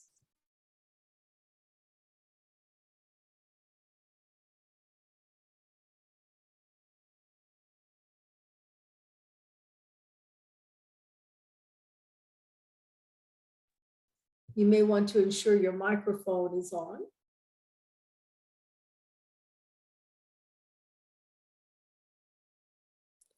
Okay. Okay, here I am. Okay. Okay, there we go. And Angelique, you're muted. Okay, what a joy and a privilege to be here with you all. And yeah, I feel emotional. I'm taken back to January 1979, when the World Council of Churches Central Committee happened in Kingston, Jamaica, at the University of the West Indies. And we who were young theological students at the time were privileged to act as stewards. And that set us on a theological path from which we have not departed, I think. We were enthused, we were overjoyed. There was the Reverend Dr. Philip Potter, that giant of a man from Dominica, who was the General Secretary of the World Council of Churches, and who, you know, fostered and encouraged the program to combat racism. And we heard about that. There came Archbishop Desmond Tutu, a little man with fire. And we had, I will never forget being in the chapel and seeing and hearing Mercy Amber Odoyoye preaching. And she brought in Anansi, the West African spider. And all of these, and reading from Dr. Brigalia Ban, all of these inspired us to go forward and to have confidence that the stories of who we were mattered and were important, that the stories of our grandmothers, of the women who served, of the men who cut the cane, all of these people matter. These are the theologians on whom we built. We tried to explain their theologies and put them across to the rest of the world. And we still sit at your feet. I think for today, as I'm filled with emotion, and there's a lot to say. I am Jamaican, yes, I'm living in the UK. And so many of those issues that have been raised by my sisters today are of relevance. I will just passingly mention, you know, in this either the fifth or the sixth wealthiest economy in the world. People are on the street, homeless, dying of cold. You know, one died not far from Parliament about 2 years ago. The pandemic has exposed the inherent racism within the system because disproportionately people of, what shall we say? I don't like to use the word non-white, but people of African and other nationality and other ethnic backgrounds, yeah, died disproportionately in the COVID epidemic. And most crucially, the nurses and the doctors were decimated, okay, people of color.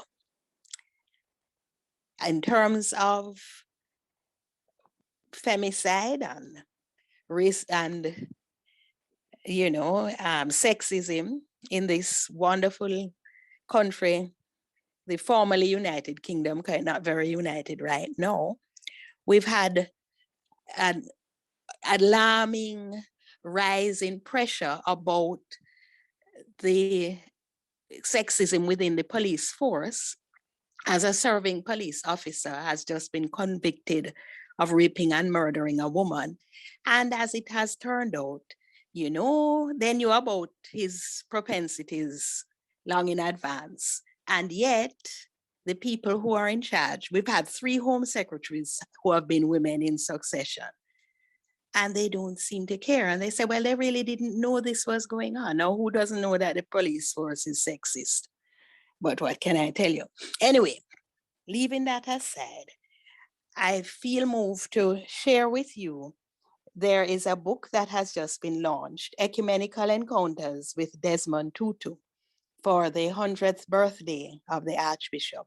Because as a Jamaican, South Africa is a wellspring of, what shall I say, of spiritual energy for us. And Dr. Ban, I salute you. And I will share this article that I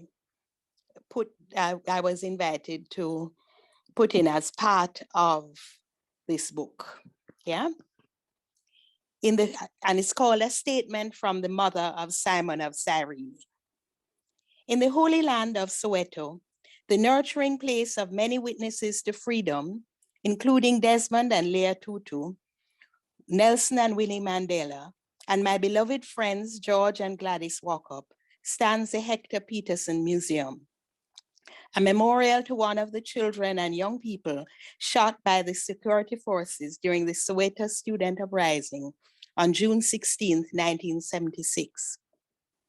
The world cannot forget the courage of the young people reflected in Sam Nazimba's photograph of 3 young people, 12-year-old Hector, his sister Antoinette Sithole, and Mumbisa Makubo, who picked up and carried the dying Hector. Forgive me, South Africans, for my pronunciation.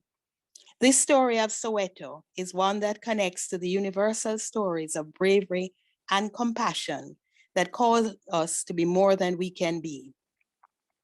Mumbisa's mother, Nambwelo Makubo, also lost her son on that day. He was not killed that day, but eventually had to take refuge overseas. Nambwelo died in 2004, not knowing where her son was. Her words from the Truth and Reconciliation Commission are etched on the memorial at the museum. I said, according to my culture, Umbwesa is not a hero. He just did what was natural, because we are our brother's keepers, according to our culture. He just saw Hector falling down. It would have been a scandal for no one to pick up Hector Peterson from the ground. As far as we are concerned, he was never a hero for picking up Hector Peterson. The Gospels name Simon, a man of Cyrene in what we now call Libya, as a passerby compelled to carry Jesus's cross. We know from Mark 15, he must have had a mother, and her spirit may well have resonated with that of Nambwelo, the other African mother, and with every mother who has lost a child to injustice. My son is not a hero. He saw you fall and stepped forward. The soldiers seized upon his pity. You carry it then. He was compelled, not by their swords, but by his heart of compassion. From my womb, he had learned to reach out to each one as family. To ignore your pain would have been the ultimate scandal. So as your brother, he carried the cross on which you would offer up your body, bowed and broken for us all. No hero, but an acolyte in the celebration of life beyond the cross. Amen.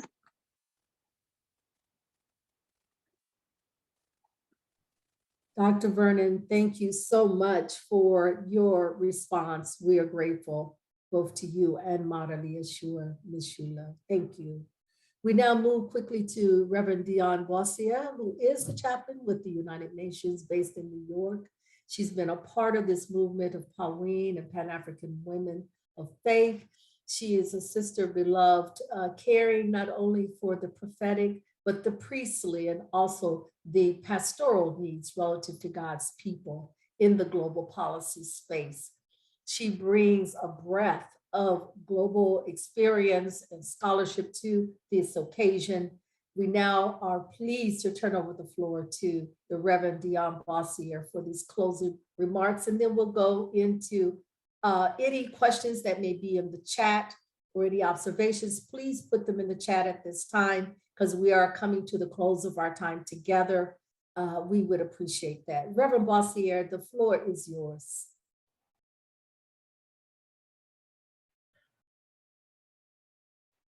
I hope and pray that you can hear me. What a deep joy and an honor it is to be represented amongst you, to feel like I am sitting around my grandmother's table and hearing the stories and listening to the griots. And so protocol has already been established, but I must give gratitude. It is an honor even to meet you virtually, Dr. Bam. Such a gift and a blessing to even be able to respond on the panel of these two amazing women that I have the privilege of being on.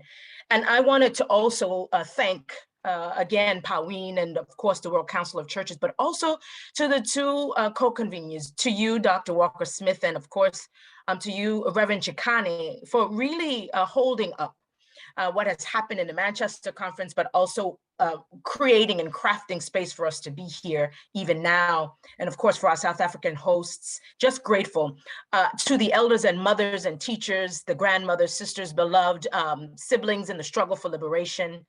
And honoring, as we honor the griots, the storytellers, those from the Sisters Movement, as well, those who are still pressing to end racism, sexism, and the liberation of all humanity. I wanted to, there's so much, like so many of my colleagues and respondents have said, so much, Dr. Bam, that you said that we want to be able to respond to. And I just want to be able to lift. You said something that stuck with me, and I think it will be something that I will be carrying with me in spirit throughout the time, is you said this is a lifetime project to heal what has gone on in our lives and the lives of our parents and grandparents and our ancestors. And this really just echoed even what Dr. Moyo was saying before, the common history and common destiny that we have, and that storytelling at the center of it, where we're centering our stories, those stories of African and African diasporic people must be at the core. You also mentioned, of course, the Pan-African agenda, which required us to reflect and check ourselves and to observe, you said, the inconsistencies and the invisibilities of women and their stories in the movement. You used, again, this phrase, and it really, when you defined African for you, you said, I mean all those that have their bones in this part of the world. that is so significant for me, being transnational and of course the second generation Caribbean American. And so for me, this notion of growing up and sort of not feeling welcome in one space or another, by you sort of making sure to define that, what I mean by African, it opens, I think, ourselves up to understand not only history and its context, but, well, as you said, like where we are going today. The other thing I wanted to lift what you said, and I think to respond to, is this notion of women, the women that are praying. The women, you said, prayer is at the core, women praying in our organizations, in our homes, and that these prayers produce the miracles.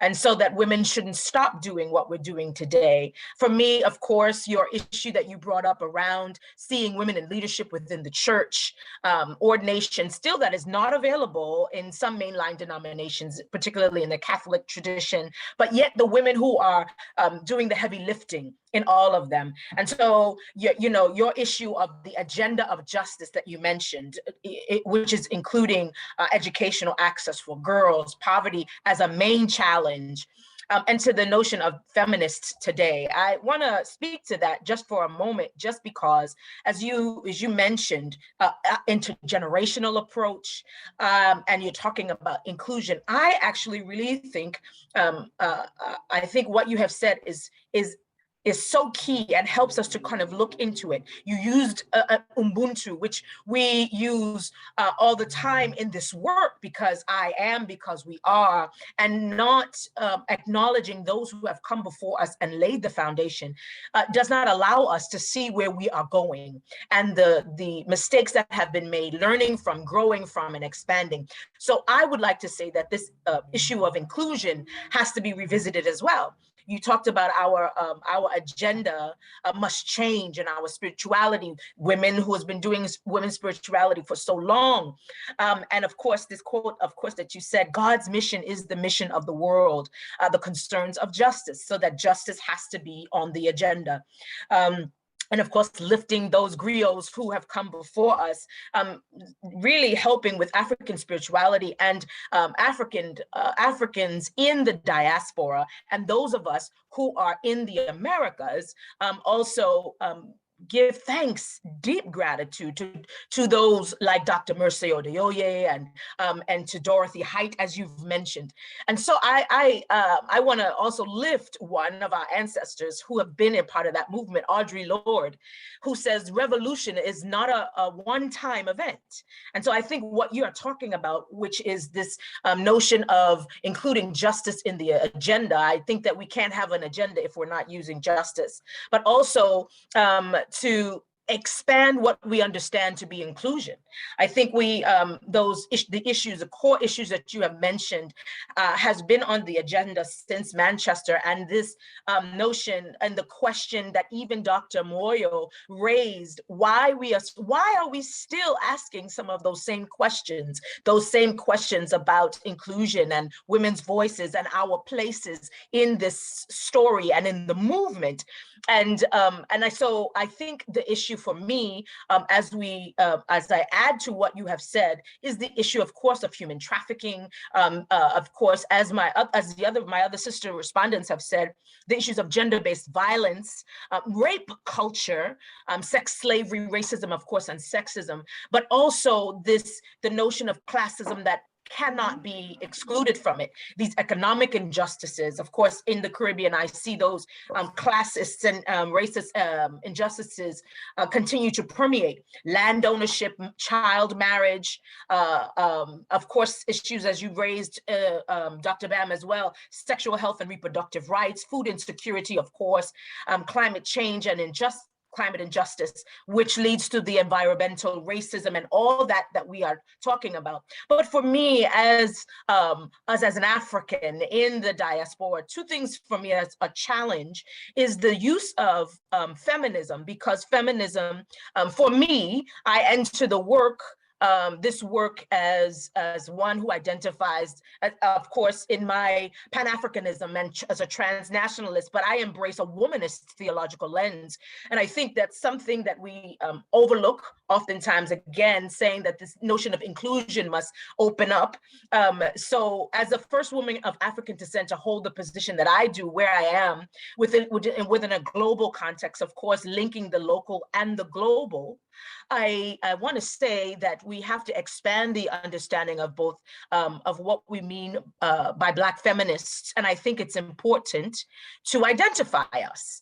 And as a womanist, what I am saying, using the term womanism from Alice Walker, of course, a Black feminist poet, in her book, or from her book, In Search of Our Mother's Gardens, which creates a space for Black feminists who have been otherwise erased from our own labor and from the mainstream feminist movements, and even the ones within the African diasporic movement, because it centers whiteness, and particularly the notion of white women trying to seek to be equal with white men. What I'm saying is my approach, and many others who are in this movement, this Pan-African movement, are committed to the survival of wholeness. Yes, the survival of wholeness of our entire people, which is expanding just the notion of Black feminists. I'd love to be able to talk more, but I know where our time is short. The other issue I wanted to bring, of course, because it embraces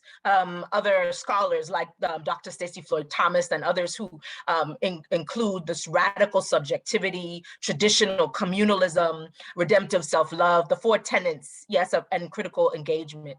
The other thing, of course, we cannot forget, as a woman of African descent in the Americas now, the work of reparations is so critical. And especially as we are talking about voters' rights being taken away, and again, violence that are happening, not just to Black people, but Black women in particular. Again, during COVID, issues of gender-based violence completely disproportionately affecting us.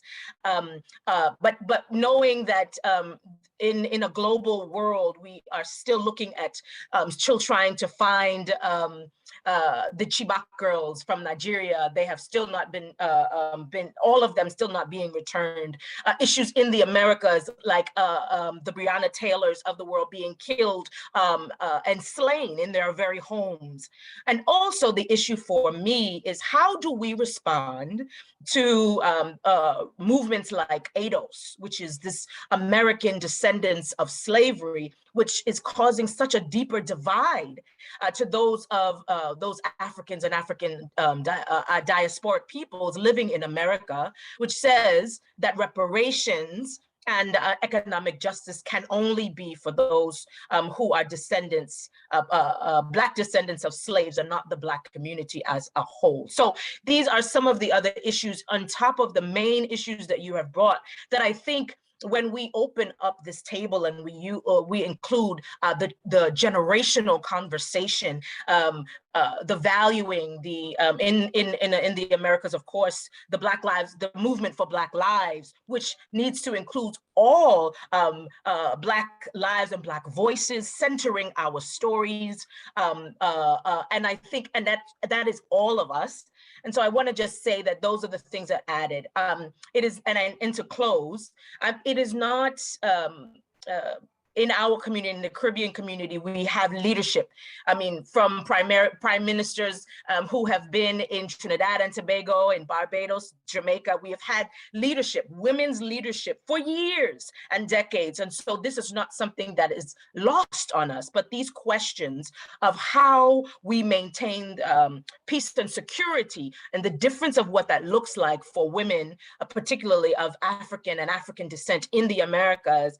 How can we then continue to expand and what we mean by inclusion, so that we can continue to do this work of ending injustice everywhere and living in harmony with all of God's creation. I think this is the holy work that we must do. And that's not only the hope of the Church Universal and faith communities, but we must engage in our own traditions, African traditions of faith, as well as multi-faith traditions, and particularly engage engaging that with the ecumenical movement in order to protect the basic human rights of women, particularly, and fundamental freedoms for all of us in this work going forward.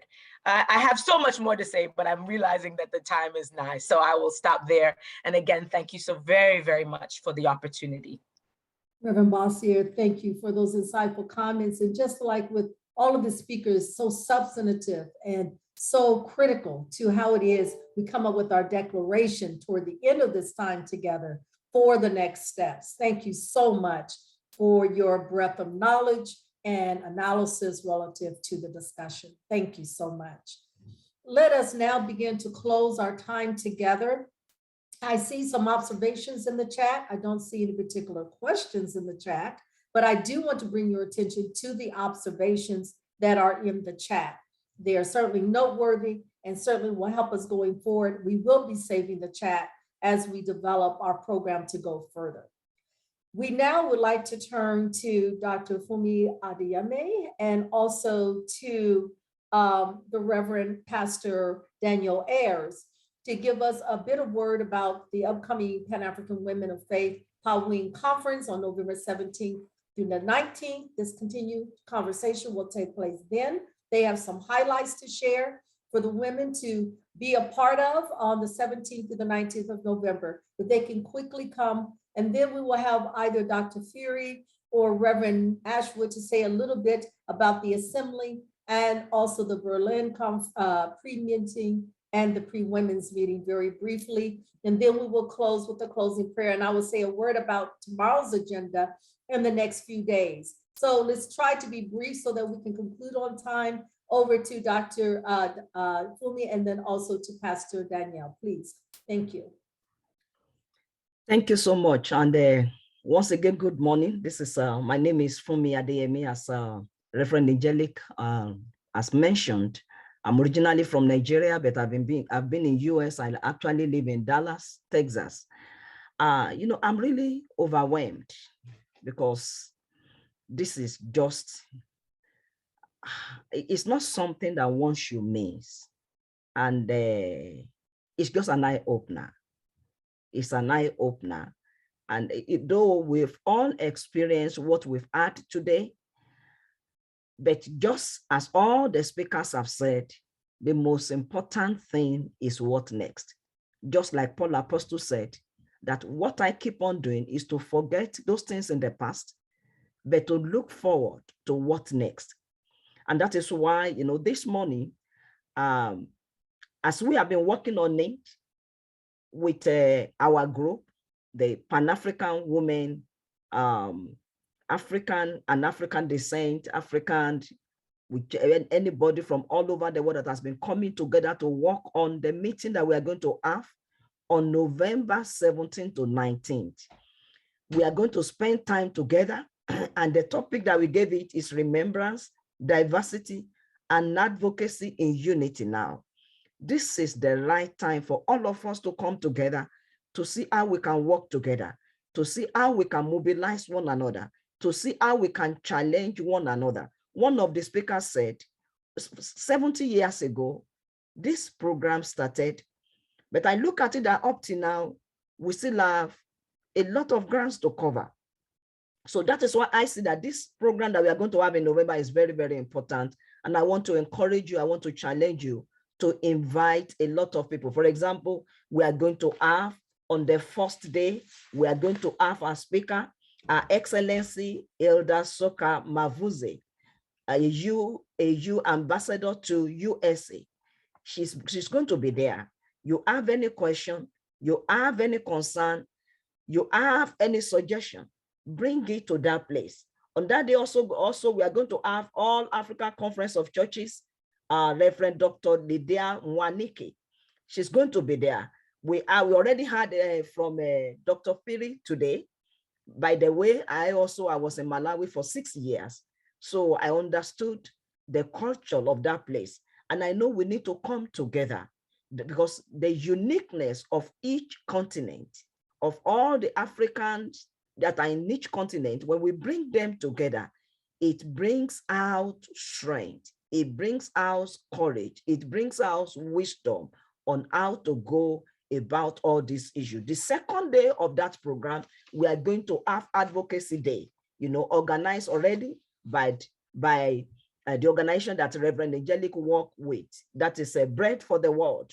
So we want to see you there also. In fact, that day we are going to have a representation on the Black farmers, both small Black farmers and large Black farmers, what they do, how do we impact, how do we strengthen, how do we empower all our women, not only women, but all people from African and African descent, to work together and establish something that will give us hope of coming out of poverty, of coming out of global nutrition. So the third day also, so it's going to be a 3-day pack loaded. So please plan to be part of it. And I know Pastor Daniel may have one or two things to add to it. But I will round up now by saying, I'm looking forward to see every one of us. But for what we have had today, I want also to encourage all of us, let's go back home. Let's challenge more. Let's work on our youth. Let's work on ourselves. Let's see how God can raise you up. Never look down on yourself again, but know that you are empowered this morning to go out and bear more fruit. The Lord will help us. Thank you so much for the opportunity. I really appreciate it. Over to you, Pastor Daniel. Thank you, Dr. Funmi, and greetings to everyone. It's such a joy to be in this virtual space with so many, and it has been a blessing to be a part of this. And so Dr. Funmi really covered quite well an overview of the conference. I think the only thing I would add is that during the 3-day conference, it will also be an opportunity for us to really be able to connect and engage with each other. We will have small breakout sessions where we will ask questions of everyone so we can get to know one another, so we can connect, we can see what other people are doing in different parts of the world, where we might further build our capacity and to strengthen this movement. All of what has been laid out today, we feel the conference has been prayerfully put together. A lot of collective work has went into it, and we hope that it will only add to certainly the legacy that we've heard today that has already been laid before us, and how we might continue to do that, and how we might play a part in making sure that our churches, wherever they are in the world, can remain or become places where justice, peace, love, liberation, and healing can certainly be lived out. And I will drop in the link in the chat to everyone, the link to the conference. So we encourage you to register for that, and we look forward to seeing you in November. Thank you, Dr. Angelique. Thank you, Pastor Ayers, and thank you, Dr. Funmi. The link to register for the Women's Conference for the Women is in the chat. Please, you can go there even now and register for the 17th through the 19th for the conference. Now, we would like to quickly go over to Dr. Feary and also Dr. Ashwood, whichever would like to talk about the future opportunities as well. Thank you so much, Reverend Dr. Walker-Smith. So on behalf of the World Council of Churches, we wish to invite us to ensure that this conversation, these telling of the stories and acting on the stories, sitting at the feet of our griot, doesn't end here. It is important that these conversations be brought into the main of the work and witness of the World Council of Churches. As most of you would be aware, next year, the World Council of Churches observes its 11th assembly in Karlsruhe, Germany. In that vein, we seek to prepare to live the theme, Christ's love moves the world to justice through reconciliation and unity. So justice isn't physically in the theme, but there must be that justice element in our reflections and work. As we seek to move, therefore, toward justice, or in Christ's love toward reconciliation and unity, we are on this pilgrimage, as mentioned by Professor Dr. Phiri, and the pilgrimage takes us first to Berlin, where we visit that decision made many years ago that changed the course of history for Africans and people of African descent. How do we face the children of those who enslaved our parents and foreparents? The Pilgrimage of Justice and Peace, the pilgrimage team visit to Berlin, invites us to take some of these questions into consideration as we prepare to think proactively on the trauma, the transformation, and most importantly, the way forward. Reconciliation does not come cheaply if reconciliation does not involve facing the truth about ourselves. We leave, therefore, from the pilgrimage to Berlin, and we invite each of you to be part of the conversation as we seek to restore, renew, reevaluate our identity in Christ as we gather as women and men at the pre-assembly, where we use the theme to reflect on how it is that we deal with the gaps in the conversations, least of which by no means is the conversation regarding ordination of women and what would be deemed by many as the silencing and the making invisible of women. The outcomes of the Berlin Conference, the Berlin PTV, the Women of Faith and the Women's and Men's Pre-Assembly take us directly into our assembly in September 2022. Friends, siblings in Christ, relatives, the outcomes of this critical, pivotal World Council of Churches Assembly depends on all our input as we dare to receive Christ's love and seek for reconciliation and unity in this very broken, divided, and divisive world. Thank you.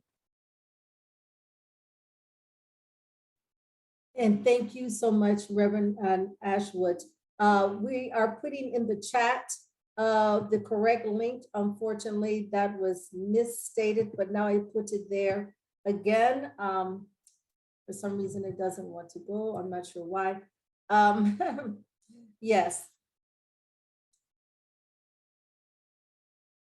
So we thank everyone. The next few days will be very important. Tomorrow, we are very honored to have the former president of South Africa with us tomorrow. We will also hear more about racism and the issues relative to Africans and people of African descent. We will also have time to break off into regional groups to have further conversations on the matters coming from today, on tomorrow, and future days. On Monday, we will be looking at the issues relative to reparatory justice, reparations, economic issues. We will then continue, Tuesday, we'll be dealing with issues like climate change and other issues of economic concern. On Wednesday, we also will be dealing with issues of multilateralism. We will have various United Nations guests that will be with us, who will be talking about various issues, especially related to the United Nations Decade in Solidarity with People of African Descent. On Thursday, we'll be talking about Pan-Africanism for all. How is it that the global community comes alongside of what it is we do in the Pan-African space? What are the global issues that we need to be facing, even more so than the specificity of earlier discussions? On Friday will be a very important time together. The last day will be where we actually put together some mapping of the way forward based on the discussions that we would have had during the course of the week. I don't believe you'll want to miss any of the days, although you know I'm a bit biased, but I do think it will be very substantive. We'll have major scholars and thinkers, pastors and leaders, as we've had today, that will continue until the 29th of October. So please join us, only 3 hours per day. The link will be the same for each day. You will receive that if you have already registered. If you have not, please feel free, by the way, if you're interested in the conference, which I wasn't able to put in the link at the moment, to email me directly, awalker-smith@bread.org, awalker-smith@bread.org. You can contact me there. We also will put it in the chat on tomorrow. So tomorrow, look for the link to directly register. And thanks everyone for being a part of the beginnings of this exciting moment of reflection, engagement, and action that is to yield from our time together. Reverend Ashwood, it is back over to you for the closing prayer. Thank you so very much, Reverend Dr. Walker-Smith. Friends, siblings, relatives, here we are. And we're still at the water. We have washed, we have drank, we have been washed. And perhaps for some of us, the stories of our elder sisters, the griots gathered amongst us, has led to a season of refreshing and renewal. The joy of the water is that even if we are wearing waders or galoshes or Macintoshes or the fancy boots that are now being sported by many, it is hard for us to wade in the water and not be wet. And if we at all have managed to get wet by the stories today, it is my prayer that we saw and heard ourselves in the voices gathered at the table. Of course, we recognize that we wouldn't hear all the stories in this brief time. But what we do know is that God is with us, that ever-living, ever-flowing water that takes us through the course of history, and the water that washed over the women of old represented in the Bible was a water that washed our mamas Brigalia, our mamas Isabel, our mamas Marilia, our mamas Folata, Dion, Evie, and beyond. To each of us, where we are gathered in the story. It's the same water that washes over Mama Angelique. And so, may the grace of our Lord and Savior Jesus Christ, the living water that flows with God's love and unites us in fellowship with God's Holy Spirit, rest, remain, refresh, restore, and renew us as we leave this space to go out in the world and help others find their renewal today and henceforth. Go with God, and may God good dopey go with you. Amen. Amen. And Ashe, Amen. see everyone tomorrow. Thank you. Ashe, amen. Ashe. Amen. Amen.